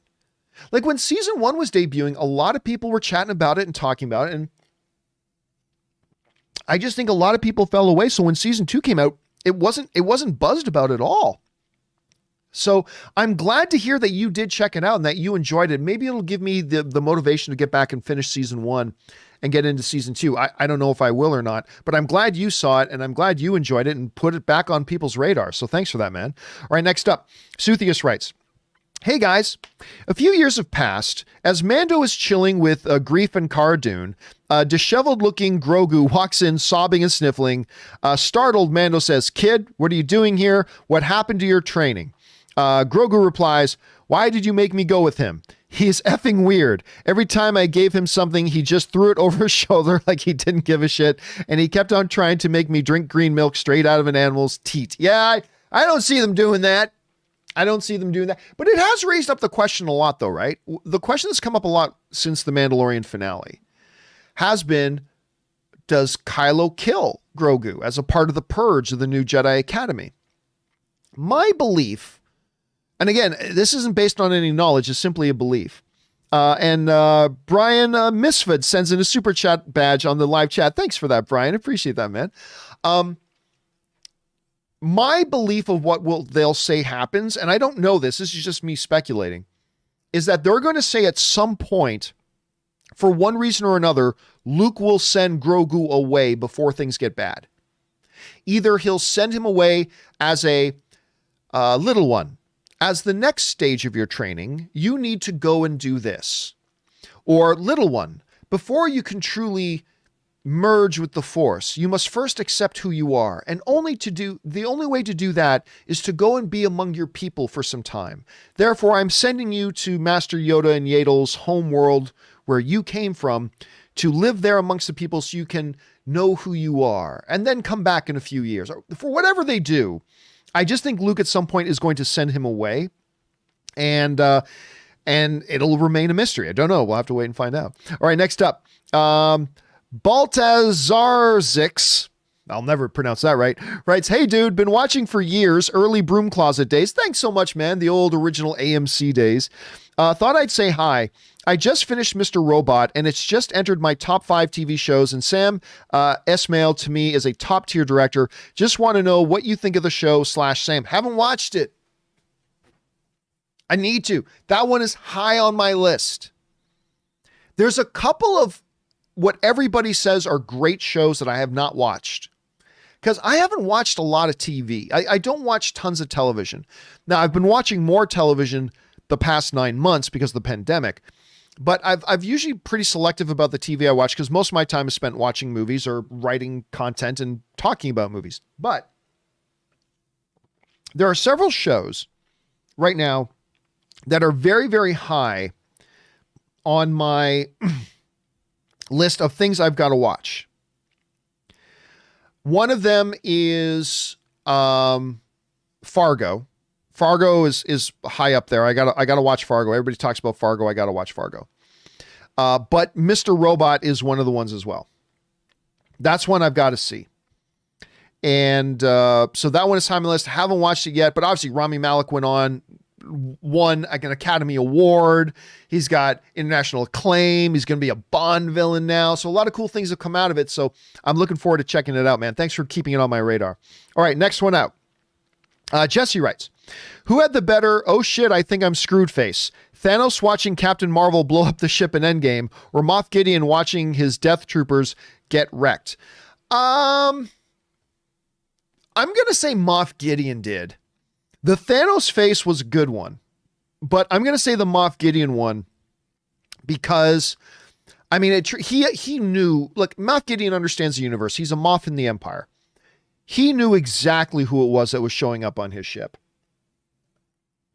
He knew exactly who it was. And he knew exactly the fact that my Dark Troopers don't stand a chance. Like, you could just see it all in his face. He knew who showed up, and he knew they were screwed. My Dark Troopers do not pose a threat to the dude that just showed up on my ship. We're screwed. Or I'm screwed. So I'm gonna give it to that one, Jesse. Good question though. And Wakanda Forever sends in a super chat badge. Thank you, Wakanda Forever. Appreciate that, man. All right, who's next here? Joshing Around writes, hey John, love the show. Thank you so much. Do you think Rian Johnson and J.J. Abrams are rethinking what they've done with Luke Skywalker after they rewatched the finale of The Mandalorian? No. Listen, again, look, you guys saw my review of the final episode of Mandalorian. You have seen me for years talking about all I want to see is Luke Skywalker show up, break out the green saber, and just wreck fools. You guys know, and you see how excited I got at seeing that. That being said, and Jeffrey Smith sends in a super chat badge. Thank you, Jeffrey. That being said, let's not pretend there was anything Shakespearean going on there. All right. Let's not pretend there's anything Shakespearean going on there. I've known for years. You've known for years. Everybody's known. Just drop in Luke Skywalker with a lightsaber, to hell with anything else that's going on, and everybody's going to get excited and cheer. And we did. And I certainly did. I pissed my pants. But let's not then pretend it was something that it wasn't. It was him showing up and going vroom, vroom, vroom, vroom, vroom, and then has some pretty lame dialogue and looked really bad, and they didn't really use him as part of the story. Drop in Luke Skywalker in to have a big action sequence and then go, I am. You go with him, come, little one, with my non-moving face. He's waiting for your permission. And then there's some lame lines like, I will give my life to protect this child. You've never even met this child. They don't know who you are. But anyway, from a dramatic point of view, if you're trying to make a movie out of that, that becomes problematic. And all I'm saying is, I'm not saying Favreau would not have done a magnificent job with Luke in a full movie. I'm not saying he wouldn't have.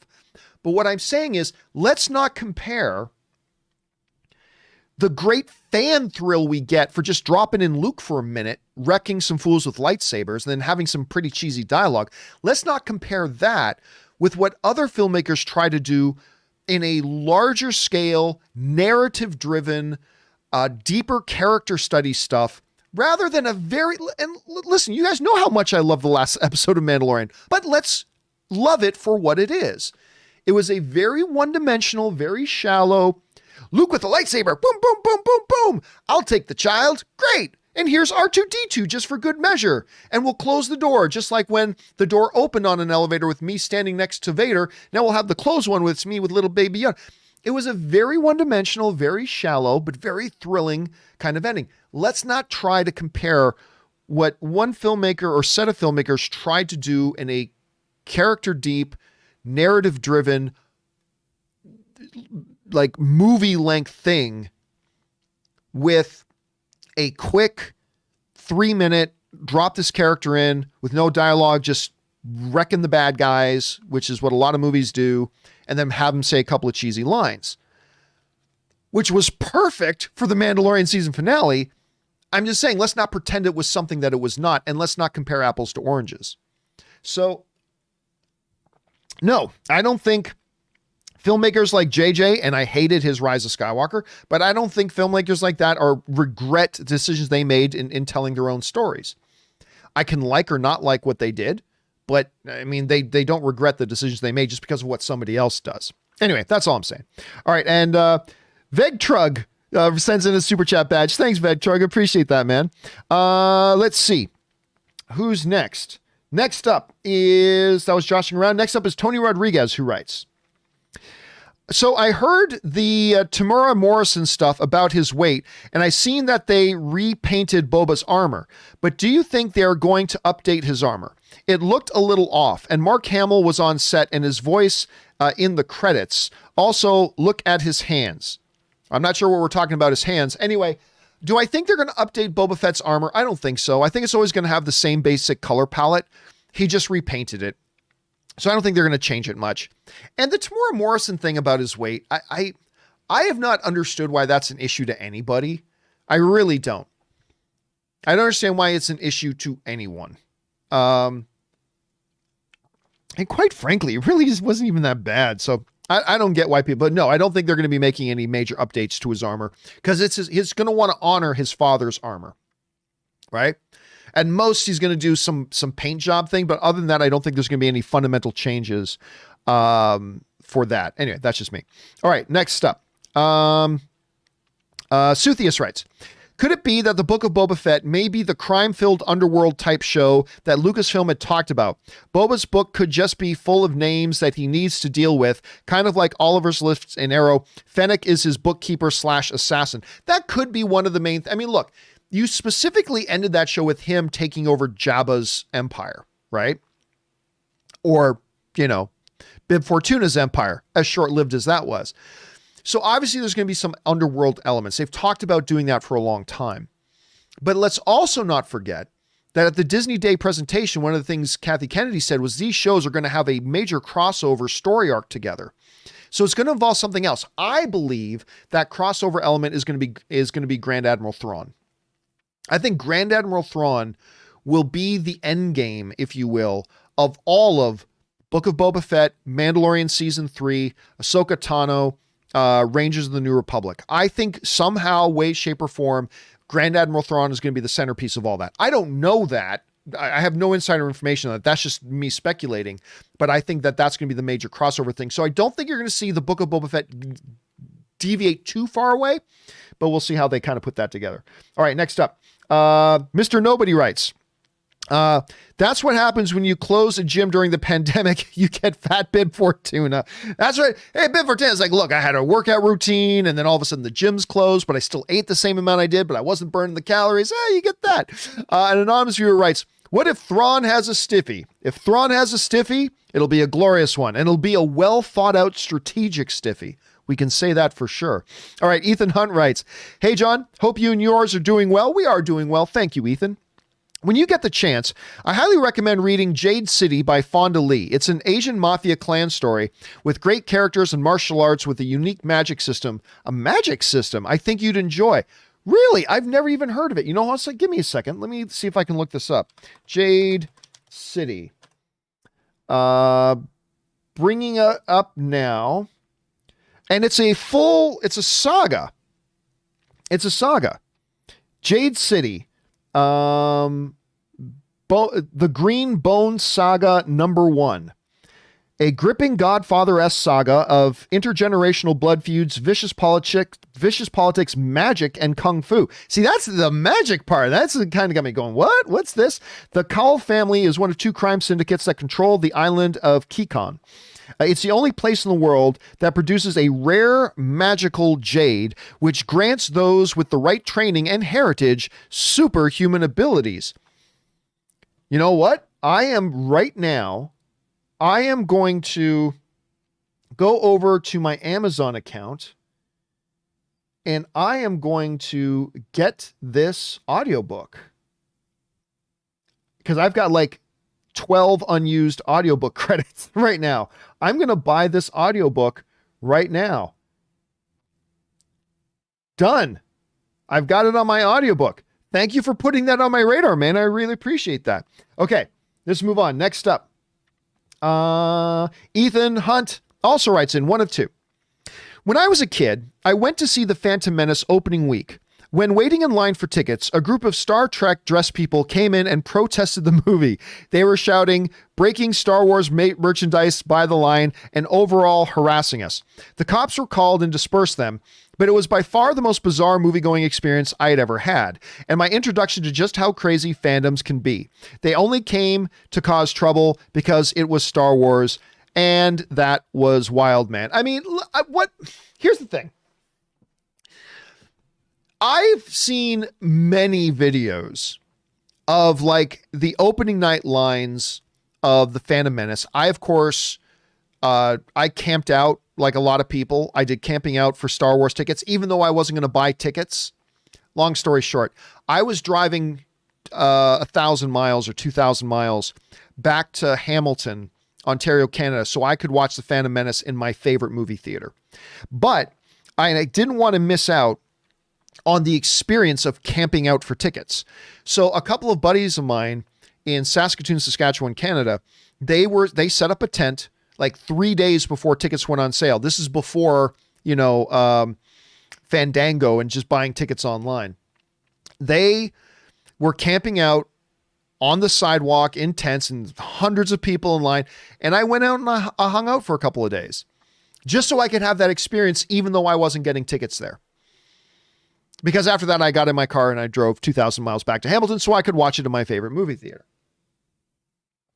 Anyway, I've seen many videos of opening night or of, Star Wars, The Phantom Menace lineups, whether they were days early or the night of, and we see people show up in Star Trek costumes. I believe 90% of the time that we saw that, it was just people having some fun, right? And let's be honest, I think it was fun for people in the Star Wars lines, dressed up in their Star Wars things, to have some Trekkers show up, right? I think it was fun. I think 90% of the time, it was probably just fun. That being said, people can be stupid, whether they're Star Wars fans, Star Trek fans, it doesn't matter. People in general can be stupid. So I'm sure there's probably 10% of the time where it was really people just trying to stir up some crap. And that's unfortunate. And if that was the case there, I'm glad the police probably showed up to deal with that. So I'm glad that happened, Ethan. All right, next up. Mercer Create writes, just read a headline that the latest stimulus package could include $15 billion to help theaters. Is it too late? I don't think it is too late. A lot of it, we talked about this the other day on the show a couple of days ago, but like with Disney, listen, let me bring up this email. Let me bring up this email here. Give me 1 second. Let me find it first.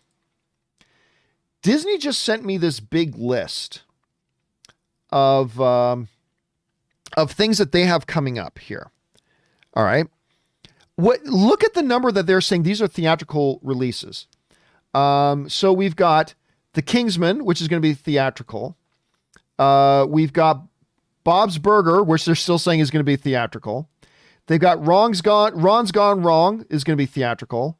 Black Widow is theatrical. The Ryan Reynolds movie Free Guy is going to be theatrical. Cruella is going to be theatrical, although I still believe they're going to put that Disney Plus, but they're still saying as of right now it's going to be theatrical. Luca is going to be theatrical. Shang-Chi is theatrical. Jungle Cruise is theatrical. Deep Water is theatrical. Death on the Nile is theatrical. The Last Duel, that's the Ben Affleck, Matt Damon one, is going to be theatrical. Eternals is theatrical. Encanto is theatrical. West Side Story is theatrical. Everybody's talking about Jamie is I mean, here's the thing.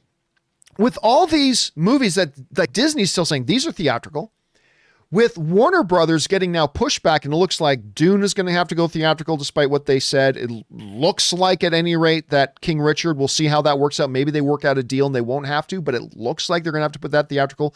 Maybe they're going to have to backtrack on some others. With the Russo brothers making a new deal with Universal to make a movie that they're making with Millie Bobby Brown, but they agreed to do it with Universal only under the stipulation that Universal agrees it gets a theatrical exclusive release. With all of that in play, if stimulus money can keep some movie theaters alive long enough for all these movies to come out, then there's a chance. It might be too late. It might be too late. There's a good part of me that believes it is too late, but there is still a chance. There is still hope there. So we'll see how that all kind of turns out. All right, next up. Life Entertainment writes, Jon Favreau just confirmed on Good Morning America that the Book of Boba Fett is its own thing. Yeah, we talked about that the other day. But goes into Mandalorian Season 3. Also, Bo-Katan got what she deserved. She was a total stuck-up whatever. I know it doesn't follow previous canon, but it does make the show interesting. Well, I mean, here's the thing about Bo-Katan, though. I was kind of listening in on another conversation online about this. And so people brought up a good point that is Bo-Katan a little bit unlikable in Mandalorian? Yeah, she is a little bit unlikable. But somebody brought up a really good point. From a character point of view, think about the crap she's been through the last 10, 15 years. Think about the crap she's been through. Would that make her a little more jaded? Would that make her angrier? Would that make her a little less personable? It probably would. But we still see she's very honor bound at the same time, right? We see that in the Mandalorian season finale. She's very, very honor bound still, but I see where you're coming from, Life Entertainment. I do. Nick Whitaker writes, I can't wait for Spider-Man 3. Every Homo sapien ever is in this. I had somebody send me this mock-up Spider-Man Home Alone 3 poster, but it had all three of the Spider-Men. It had every other character from every other Spider-Man. It had Anakin Skywalker and Boba Fett in it. It just it had everything. And it was called Spider-Man. What the hell are we doing? What's the name of it was a really well done poster. Maybe you saw it online, but it was pretty funny. All right, next up, Russell Amador writes, Hey, John, with Christmas on the horizon, my favorite day of the year, that also brings up two new movies, Disney's Soul and Wonder Woman 84. Once the dust settles on Friday, which will you be tuning into first? Well, obviously, since I just reviewed Soul, the one I will be tuning into first is Wonder Woman 84. I probably would have been tuning into Wonder Woman 84 anyway. I'm not saying that I believe Wonder Woman 84 is going to be better than Soul, just that I'm really excited for Patty Jenkins' new movie. So I probably would have been tuning into Wonder Woman 84 first, Russell. That is going to be the question, Russell, that a lot of film fans are going to have to struggle with on Christmas. I mean, we get to watch them both, but it's like, okay, we just finished Christmas dinner or lunch or whatever it is you're doing. We're turning on the TV, but what's first? Is it the new Pixar movie or is it the new DC movie? And that's going to be an argument in a lot of households across America, I think. All right, look how dumb that dog looks, writes. The Dark Troopers got killing machines right. What the post-Terminator 2 films got completely wrong. Here's the funny thing. This is true about Terminator movies. It's also true about vampire movies. The Terminator movies, the longer a series of franchise go, the easier and easier it is to kill Terminators. Not the new Terminator that they bring in for every single movie, but like standard Terminators become easier and easier to kill. A lot of times in vampire movies, as a franchise progresses, vampires become easier to kill. Look at Blade, right? In Blade, vampires, very tough to kill, man. Very, very tough to kill. Only the Daywalker can do it, right? By the time you get to Blade 3, a stubbed toe can kill a vampire. I mean, look, there's a lot of things wrong with Blade 3. Hannibal King! There's a lot of things wrong with Blade 3. But one of the things that pissed me off the most watching it was how utterly easy it is to kill vampires.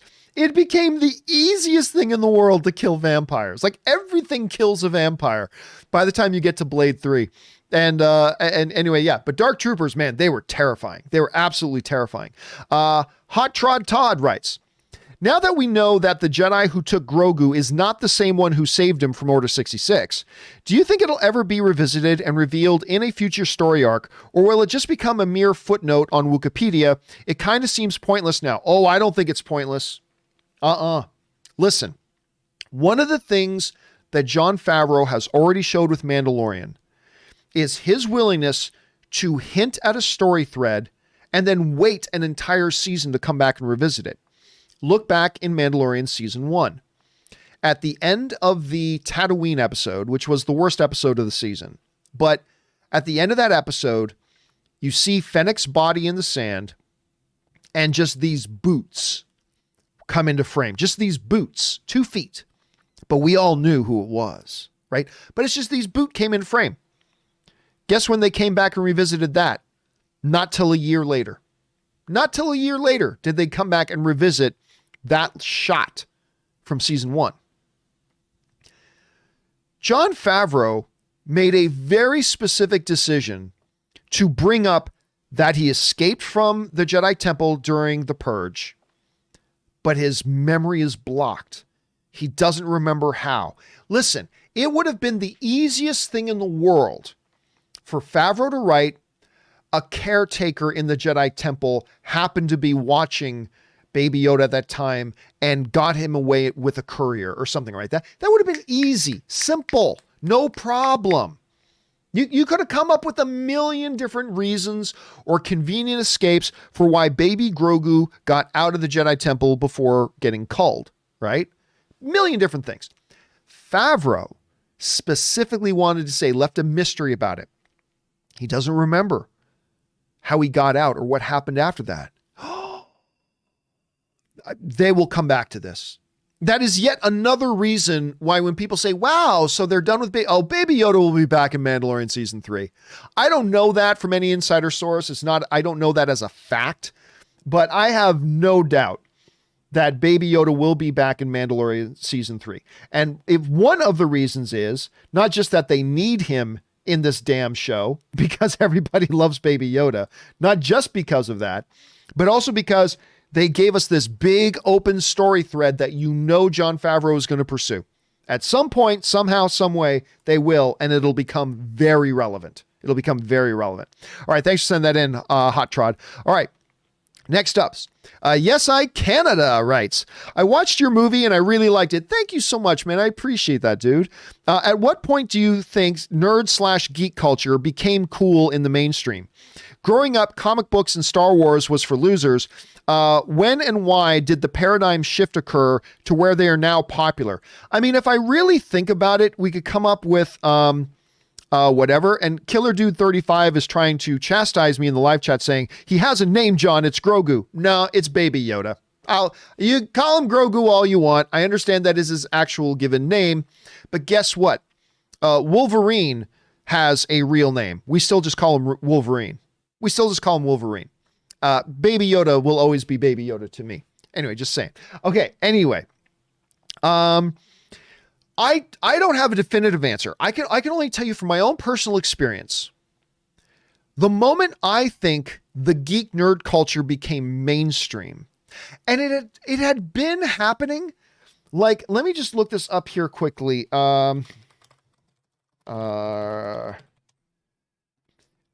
It was already starting to happen. Like you go all the way back to like 1984 with Revenge of the Nerds, right? There was already a transition happening where nerd geek culture was becoming prominent and becoming mainstream. But for me, where it really happened for me personally was The Phantom Menace. Because you had this movie coming out that owned pop culture. It wasn't just nerd culture. It wasn't just geek culture. The coming of that movie completely dominated all of pop culture. Now, in my movie Trailer's a Love Story, which is broken into 12 chapters, one of the chapters specifically deals with the trailer for The Phantom Menace and how that trailer changed everything. And we go into that in some depth in my movie, so you can go and check it out. But yeah, for me, it was that. When a upcoming Star Wars movie was the talk of everything in pop culture. And literally there were businesses closing down on opening day because so many of their employees were going to be gone going to see The Phantom Menace at midnight the night before or very early in the morning. So there were actually, not all of them, but I know of like businesses that shut down. There were schools that closed down. It was crazy. So for me, I got to say that's kind of to me when the nerd geek culture really became, in a manifested way from my perception, became the mainstream, became the main thing. But I don't know. We can all probably point to different points in time when that may have happened. All right, next up. Qui-Gon Gin and Tonic writes, Hey, John, love this season of Mandalorian and excited what WandaVision is only 3 weeks away. I'm very excited for. See, I keep saying this. This is the great thing about this year over last year with Disney Plus. Last year, Disney Plus launched with Mandalorian and then nothing. Crickets. This year, Mandalorian season 2 ends. Just got to wait a couple weeks for WandaVision. I'm very excited about it. It's only 3 weeks away. What are your predictions for the show? Do you think they will find a way to revive Vision into present day? Also, did you hear about the Marvel Legends show? Yeah, we talked about the Marvel Legends show the other day. Listen, can they revive Vision back? Listen, this is the Marvel fake death universe, right? No character dies. Particularly big, important characters. They don't die. It is the Marvel fake death universe. How many times do they have to bring Loki back for us to understand that, right? Nobody's dead. This is the Marvel fake death universe. So that's not going to be a problem. I really don't have any predictions for the show, and that's the way I want it to be. I just want to go into the show. I don't want to go in with any preconceived biases because you know what we fans do, and we all do this. We're all guilty of it. We think about what we think is going to happen in it, and then we get invested in what that theory is. And if they don't do what our theory is, then we're unhappy, right? We all do it. It's a really annoying thing about us as fans. But so I'm going into WandaVision trying to have absolutely no theories, having no expectations. I just want to go in and say, okay, guys, just give me what you got. Just give me what you got. I'm ready for it. You give me what you want to give me. Don't give me what I'm telling you should do. Don't give me what I think should happen. Just give me what you're going to give me. That's what I'm excited about. So I can't wait, man. I'm very, very excited for it. I'm very excited for it. Hopefully I love it and it won't be like my experience. I was so excited for Agents of S.H.I.E.L.D. I still remember when Agents of S.H.I.E.L.D. was about to debut. Oh my gosh, they're bringing the MCU to television. This is going to be so good. This is going to be so awesome. Cannot wait. And then I watched the first episode of Agents of S.H.I.E.L.D. I'm like, well, that's shit. So maybe that'll happen, but I don't think so. I think WandaVision is going to be awesome, and I cannot wait for it to start. He also writes, what do you think of the Marvel Legends show that will premiere the week before? Finally, I was really impressed by the Falcon and Winter Soldier trailer, particularly the scene of Falcon flying. I feel it was Marvel fixing their... or flexing their muscles and letting us know these shows have a movie style budget. I agree. I very much like, that's why Falcon and Winter Soldier is my number one most anticipated Disney Plus MCU property coming up.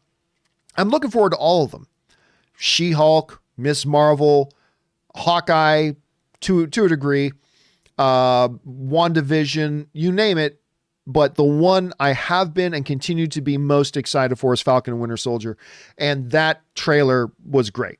It was great. The Loki trailer was completely bonkers, but that Falcon and Winter Soldier trailer was really good. And I'm looking forward to that. All right, next up, we've got the Brad. I like that name. Tips in $50 to support the channel. Thank you, Brad, so much for supporting the channel on that level, man. Seriously, thank you very much. Greetings. Huge fan and have been since the AMC days. Thank you so much, Brett. I appreciate that, man. A while back, I even made you a Photoshop of you as Luke with Yoda on. Was that you who made that? That is one of my favorite images. I don't have it right on me right now. Let me just see if I can find this. Okay, if that's you, the Brad, who made that for me, that is one of my favorite fan images that anybody has ever sent me. Let me just see if I doubt I'm going to be able to find it. It would have been one of my profile pictures. Let me just, because I want to show it to you guys if I can find it. And I don't know that I'm going to be able to find it. And I don't want to use up too much of everybody's time trying to find it. I keep looking. I keep looking. I keep looking. I don't think I'm going to find it. Anyway, he did this amazing Photoshop of me with Baby Yoda, or with me with Yoda on my back, like me as Luke. It was absolutely fantastic. And I know I used it as my cover photo for some of my social media for a while. And for whatever reason, I cannot find it right now. That's okay. Whatever. I'll show it another time. Anyway, I love that. This is one of my favorite fan pictures that anybody's ever sent in to me. Seriously. And the photoshopping on it was incredible because it's a shot right out of Empire with Luke and Yoda on his back, but he photoshopped my face and it got the lighting perfect and everything. It looks totally natural. Couldn't believe it. It was so good. I will find that picture. And I will I will put it on the show at some point because he really did a great job. Like I said, I had it for a while as my main image. You know what? Let me, if you guys don't mind me wasting everybody's time, let me take one more quick look in another one of my photo albums on Facebook, because I think it was on I think I put it up on Facebook. I could be mistaken about that. Let me see. I don't want to just go breeze. Oh, here it is. Here it is. Let me bring it up. I love this picture. The filthy you must bring. Look at that Photoshop work. Look at that Photoshop work. How good is that? I'm pretty good at Photoshop. But that is like the trick about putting faces on it is making sure faces are at the right angles, that you have not only that you're blending it in right, but that you have the lighting perfectly right. Because if you look at the lighting sources on Yoda, it's the same as on my face. It's just an incredibly good job. I love that. Anyway, thank you for reminding me of that one, the Brad. Thank you so much for making that. It has honestly been one of my favorite ones that anybody's ever done. So thanks so much, dude. I really, really appreciate that. And again, thank you for supporting the channel and thank you for being around for so long, Brad. Really appreciate it, man. All right, next up, Aran UK writes, I'm a law graduate and I want to transition into the TV industry like you. How did you do it? Also, I've written a script, but I don't know what to do with it now to get moving. Also, would you ever consider making a video for a case for a TV show Lost finale? But probably not. It's too old. Not to mention, I'm the wrong guy to make a case for the Lost finale because I like the last season to a point, but I didn't like the Lost season finale, so I can't do that.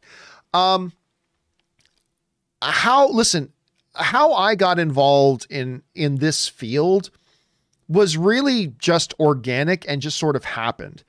You know, I started my own movie blog. It just grew. I started making some money. And then a couple of friends of mine had an intervention with me and told me I needed to quit my law firm job and do this full time because it's what I really loved. I did that.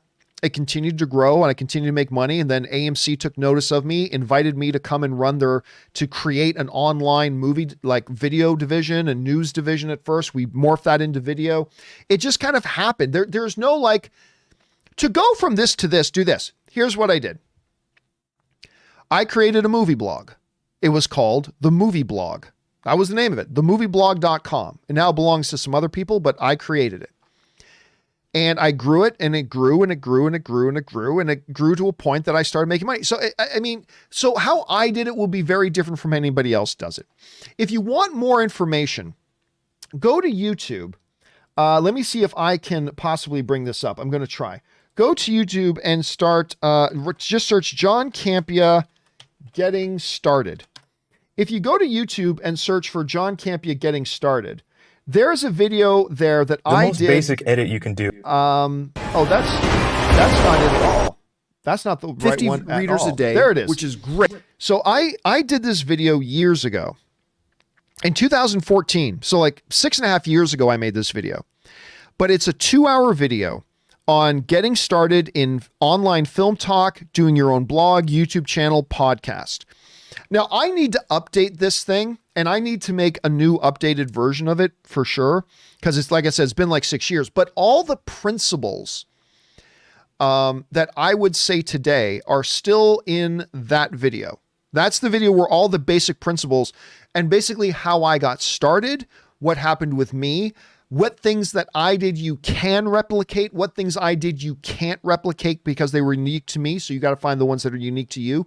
And then some practical steps, how to use this software. Do you do this? Here's some of the things you need to do, blah, blah, blah, all that kind of stuff. So I would really recommend going out and checking out that video. Again, it's like over 6.5 years old now, but go and check that out. And I hope that will be helpful to you, my friend. And Xavier Prime sends in a super chat badge on the live chat. Thank you, Xavier. Appreciate that, man. I hope you find that helpful around. All right, next up, the Brad also writes, hey, John and Rob. Yeah, Rob's not here today. Imagine the pitch meeting for Star Trek 4. So instead of a villain bent on revenge using a doomsday device, we're going to have the crew answer a giant space turd by going to the 1980s and kidnapping whales. Perfect movie. It is crazy. There are some movies, right, There are some movies that when you hear the pitch for them, you think that's ridiculous. But when you think about that movie not getting made, that seems ridiculous. Star Trek IV, The Voyage Home, is my favorite Star Trek movie. The one with the whales. Computer, a keyboard, how quaint. It is my favorite Star Trek movie. But you're right. You go back and you sit down and you really think about what the pitch for that movie would have been. It probably would have been ridiculous. And like, people disagree with me, but honestly, out of the hundreds of pitches that came across Kathy Kennedy's desk, I think a lot of people, had they been the head of Lucasfilm, would have rejected Jon Favreau's Mandalorian pitch. I think 9 out of 10 potential heads of Lucasfilm probably would have rejected Jon Favreau's Mandalorian pitch. This is Star Wars. You want to do something about a lone Western gunman on the Wild West, and you want it to be a Mandalorian who's not Boba Fett? Okay, thanks for sending in your submission. I mean, they really wouldn't, but Kathy Kennedy saw the potential in it and gave it the green light, and away they went. So, but it is really crazy, and that is a good example of that, Brad. All right, next up, Andy Newton writes, Movie Fart Blog just confirmed that the three Aunt Mays will appear in Spider-Man 3. Oh, lucky Favreau. I mean, yeah, there you go. It's everybody, right? At this point, Boba Fett is going to show up in Spider-Man 3. It's going to be that Patton Oswalt. You guys ever see that Patton Oswalt legendary MCU Star Wars crossover pitch that he gave on Parks and Rec? By the way, if you guys haven't seen that, when we're done the show today, go on YouTube, search Patton Oswalt, Parks and Rec, MCU Star Wars. Just search for that. You will find one of the most epic geek rant things you've ever seen in your life. It is actually really, really great. All right, next up. Preston the Kryptonian writes, hey, John, I have a question about the Mandalorians in general. In Empire Strikes Back, Boba Fett is first introduced, and he was a bounty hunter assigned to kill Han. So, no disintegrations. He was not assigned to kill Han. He specifically wanted him alive. Vader wanted him alive. He had to capture him. So anyway, so my understanding at first is that he was viewed as one of the bad guys. And in Attack of the Clones, his dad created the clones. Well, no, he didn't create the clones. He was just the donor, the DNA that the Kaminoans used to create the clones. So there's that. And in Mandalorian, Din ends up being the good guy when he is assigned to deliver Grogu. So now my understanding is that the Mandalorians are just neutral and just do what they're told for money. No, listen. I've been saying this for a long time. Just because Boba Fett was a bounty hunter does not mean all Mandalorians are bounty hunters. Mandalorians are like any other race of people in Star Wars or in anything. There's going to be good ones. There's going to be bad ones. There's going to be honorable ones, some not so honorable ones. It's going to be very, very varied. Now, which raised a bit of an eyebrow when they decided to make the Mandalorian, and Din was also a bounty hunter, but it made sense in the environment that they were in. Not all of the Mandalorians there were bounty hunters. She said this one was. So I agree. Mandalorians are just like anybody else. There's going to be good guys, bad guys, honorable ones, not so honorable ones. It runs the gambit, man. It totally runs the gambit. Anyway, thanks for writing that in, Preston. All right, next up. Luna writes, with the stimulus check independent theaters are getting, does this qualify AMC or just small theaters? I'm seeing contradictory information on that because I saw, in the last 24 hours, I saw some information coming out saying specifically that it will not include the larger theater chains like an AMC or a Regal or things like that.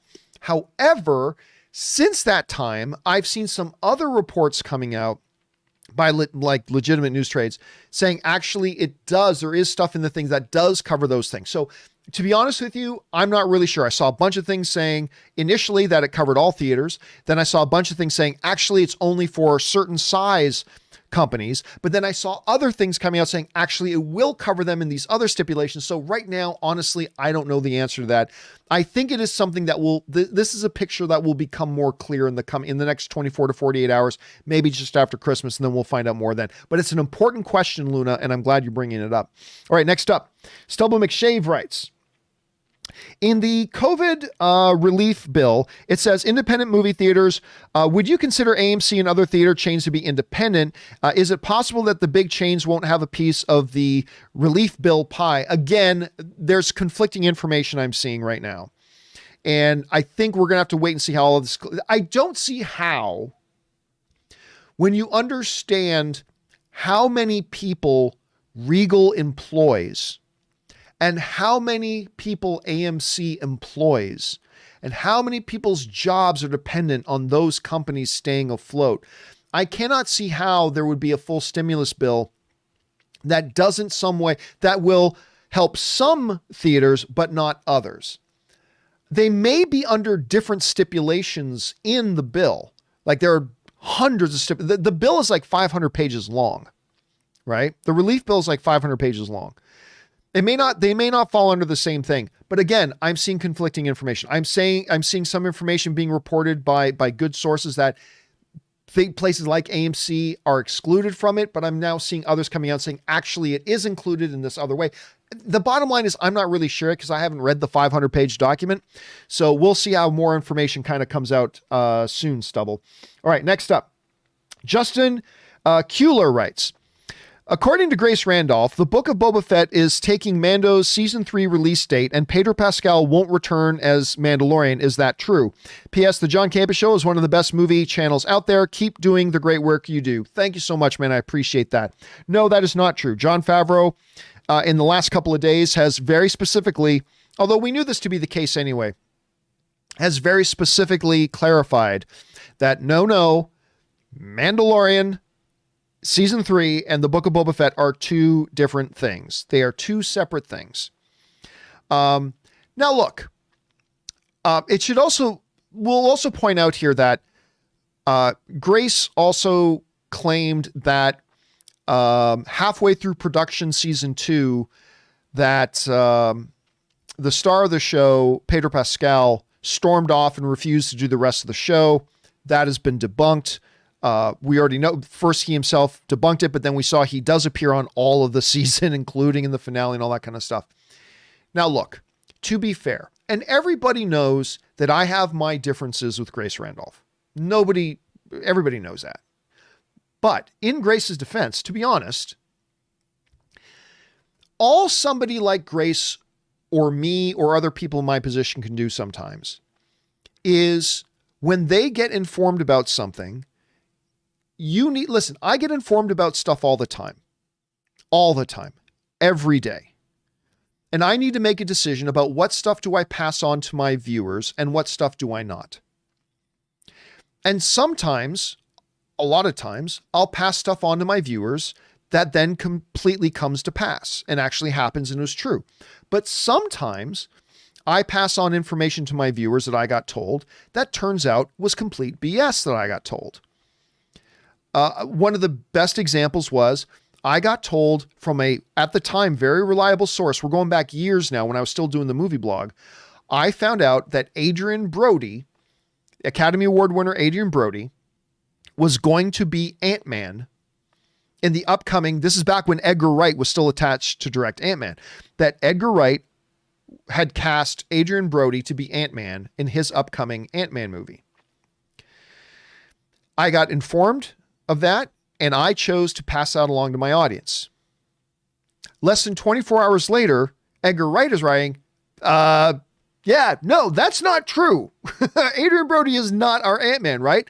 And that was embarrassing. That was embarrassing for me. Because I had said, Adrien Brody's going to be Ant-Man, ladies and gentlemen.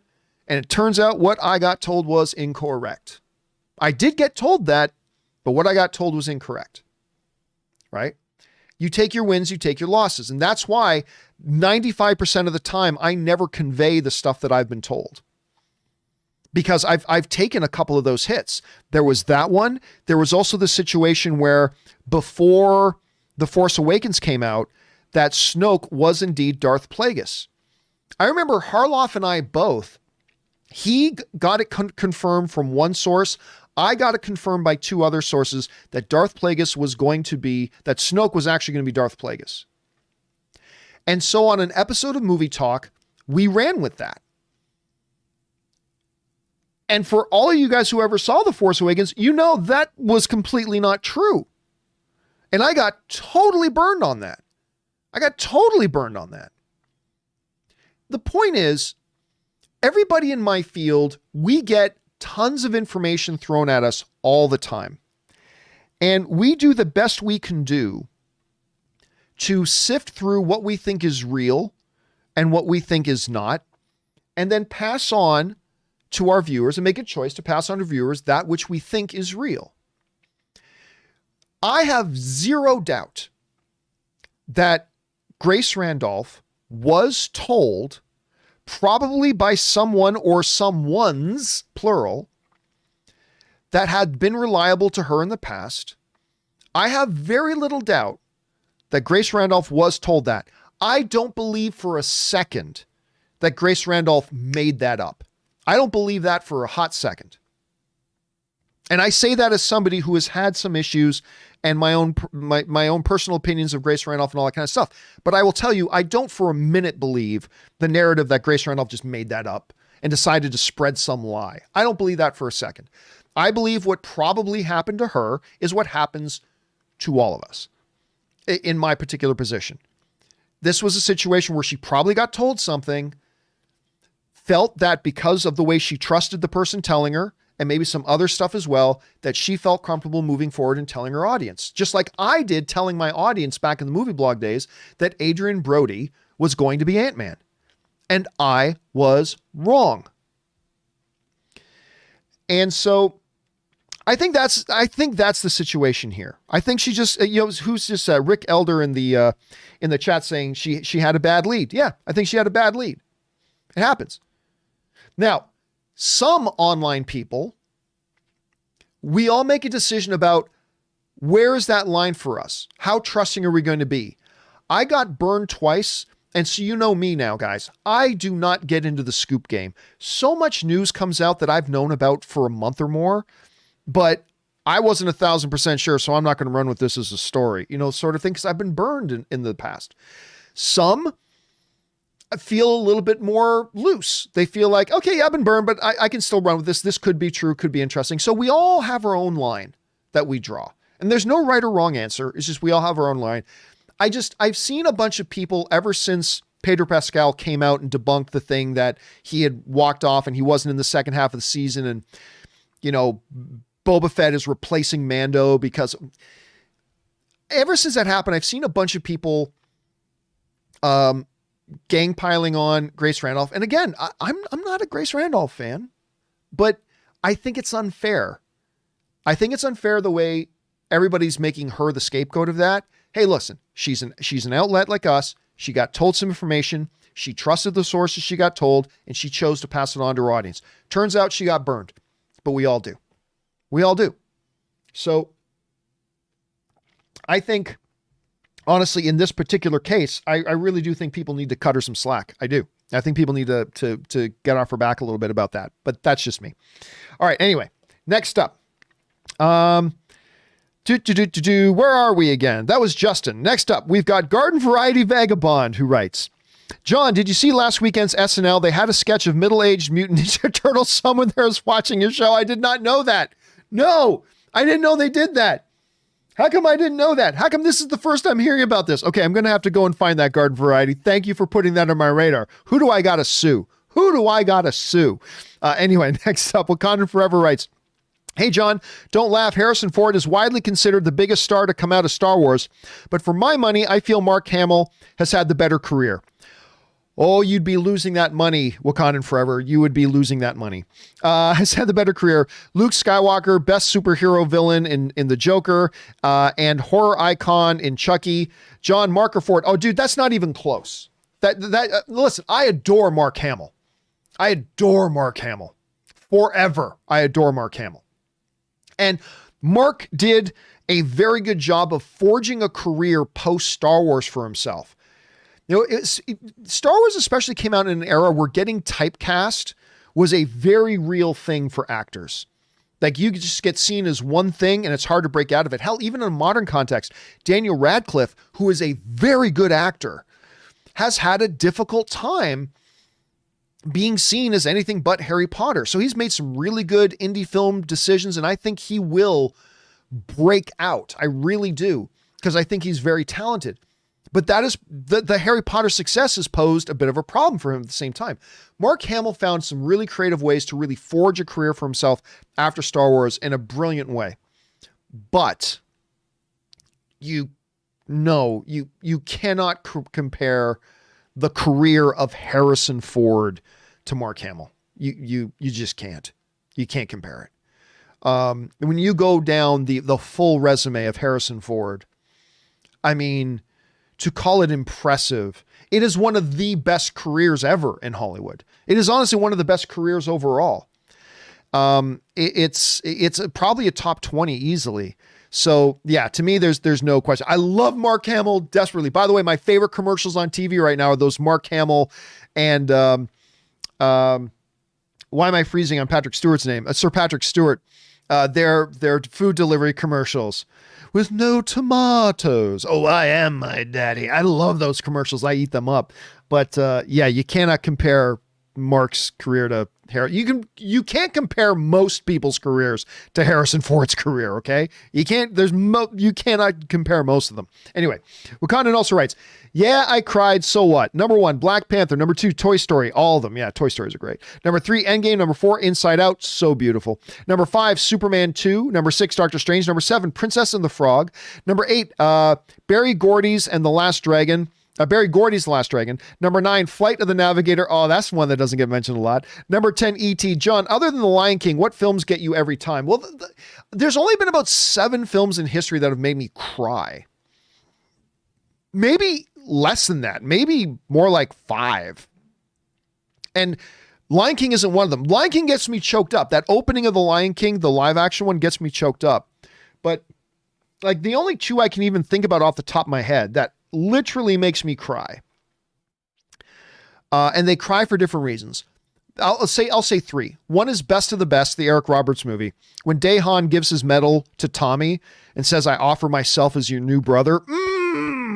That's some chest thumping cry. Man cry right there. The other one is a big surprise to a lot of people, but it's the Julia Roberts film, My Best Friend's Wedding. At the end of the film, as she's standing there at watching the love of her life marry somebody else, and her best friend, the gay Rupert, I'm forgetting the actor's last name, Rupert something or other, but her gay best friend had traveled across the country to be there for her just because he knew she was going to need a friend there. That gets me every time. Seriously, extreme displays of friendship and loyalty get me crying in theaters more than romance or sadness. I don't know why, whatever. And then the other one that gets me every time is Life is Beautiful, the Roberto Benigni masterpiece. Life is Beautiful. I've literally seen Hell's Angels. I'm not kidding. No exaggeration. In Saskatoon, Saskatchewan, Canada, I saw dudes wearing Hell's Angels patches, literally crying in a movie theater at the end of Life is Beautiful. One of the most perfect movies ever made. But really, beyond that, I get chills in a lot of movies. I get kind of choked up in a bunch, but the ones that just like cry, Best of the Best, Best Friend's Wedding, Life is Beautiful. 3 completely different types of films. So there's that. All right, just got a couple of minutes left here, guys. Next up is Babu Freak is Life writes, I think the Sebastian Stan as Luke obsession comes from the fact that he did a joke. Luke audition, reading lines during an interview with Josh Horowitz, as well as Mark Hamill himself endorsed him as a young Luke in an interview. The resemblance is there for sure. No, because most people aren't familiar with those. The one that got all the attention was the meme. That was the one that got all the attention. It wasn't really a meme either per se. We just call it the meme. When somebody kind of put them side by side, did a little bit of photoshopping, and where Sebastian Stan looks like him. To me, whether somebody looks like somebody else is not the basis to hire an actor. That's not the basis you go on. There are 100 other actors you could get who, with the right makeup and if you had to, a little bit of prosthetics, could make them look very much like young Mark Hamill did, who might just be better actors to fit the part. Now, in Sebastian Stan's case, Sebastian Stan is also a terrific actor, so it works in that favor too. But yeah, everybody simply got obsessed with the Sebastian Stan thing because, ooh, look, he looks like him, and that's where the obsession started. And not that I'd be against it, because again, I think he's a great actor. All right, Loverboy writes, I'm excited for Orlando show, but all I ask is two things from it. One, Donald Glover being creatively involved in it. No. Anyway, 2, it comes after Atlanta season 3, damn it. Have you seen the show? In my opinion, it's one of the best shows on TV. I love Atlanta. I was a little bit late to the party on Atlanta. I think I binged season 1 after season 1 had finished. And then I watched season 2, and then I watched season 2 as it came out. I really like Atlanta. The one episode at Drake's house was hilarious. Anyway, they're all really good. It's a smart show. Listen, just because Donald Glover is great on that show, and he's won Emmys for it, that doesn't mean he should get involved creatively. Listen, there are some exceptions. Generally speaking, leave the creative parts to the showrunners. Don't have the star of the show dictating, because the star of the show, and again, there are exceptions to this. I get it. There are exceptions to this, but the star of the show has an inherent bias because they're the star of the show. I prefer the creative decision-making being made by people who are not starring in the show. It's different for like a movie where somebody writes the movie. It's like, okay, well, it's already written. That role is written. I can put myself in that role. You're not going to change the role just because I'm starring in it. But I just, as brilliant as Donald Glover is, and Ann and I are big fans. I think it would be best if he was not creatively involved. I think he should be the actor, come in and play thing. But I don't know. There's a lot of different ways to look at it, and there's ways they can make it work. He's certainly super talented, though. There's no doubt about that. All right, next up, Casey McNatt writes, I watched the season 2 finale of The Mandalorian again, and I noticed Moff Gideon's reaction when Luke arrived. Do you think he knows exactly who Luke Skywalker is? Because in that moment, instead of acting cocky, he looks scared, like he knows who Luke was. Oh, no doubt. Listen, if you're a part of the Empire, first of all, the galaxy knows who Luke Skywalker is. The guy who brought down the Empire. And certainly the remnants of the Empire will know what went wrong, right? That's information that would have gotten around the Imperial remnants very easily and very fast. When the moment he saw that X-Wing, he knew what was up. I am convinced. I mean, Jon Favreau may tell us something different someday, but for me, there is no doubt that Moff Gideon knew what was up. He knew he was done. He knew he was absolutely donezo. And he knew his Dark Troopers stood no chance. He knew that was a full-fledged Jedi that was in that, and the guy who took down the Emperor, as far as he knew, was coming in, and he knew he was done. He knew he was absolutely done. All right, guys, listen. There are still more questions to come. Rebel Pilot Armor, Danny Boy, Bono writes in as well. And we will get to all those. You know, I'm going to do a companion video a little bit later today to put up either later tonight or early tomorrow for Christmas Eve. But I'm going to get through all the remaining questions that are left in a companion video that I will do a little bit later. You sent in those questions. I'm going to make sure they get answered properly in a video. But for now, guys, we've gone almost 2.5 hours. My throat's starting to get a little bit sore. That'll do it for us for now, guys, for this episode of the John Campea Show. Thank you so much for taking time out of your day and joining us here as we talk about our favorite things in the world. Special thank you to all of you guys who sent in those live questions, because number one, you gave us great fun things to talk about, but number two, you supported this channel as you did it. And all of us involved here with the show, thank you guys very, very much for supporting us on that level. Guys, this is probably the last time I will speak to you live before Christmas. Christmas is my favorite day of the year, has been my whole life.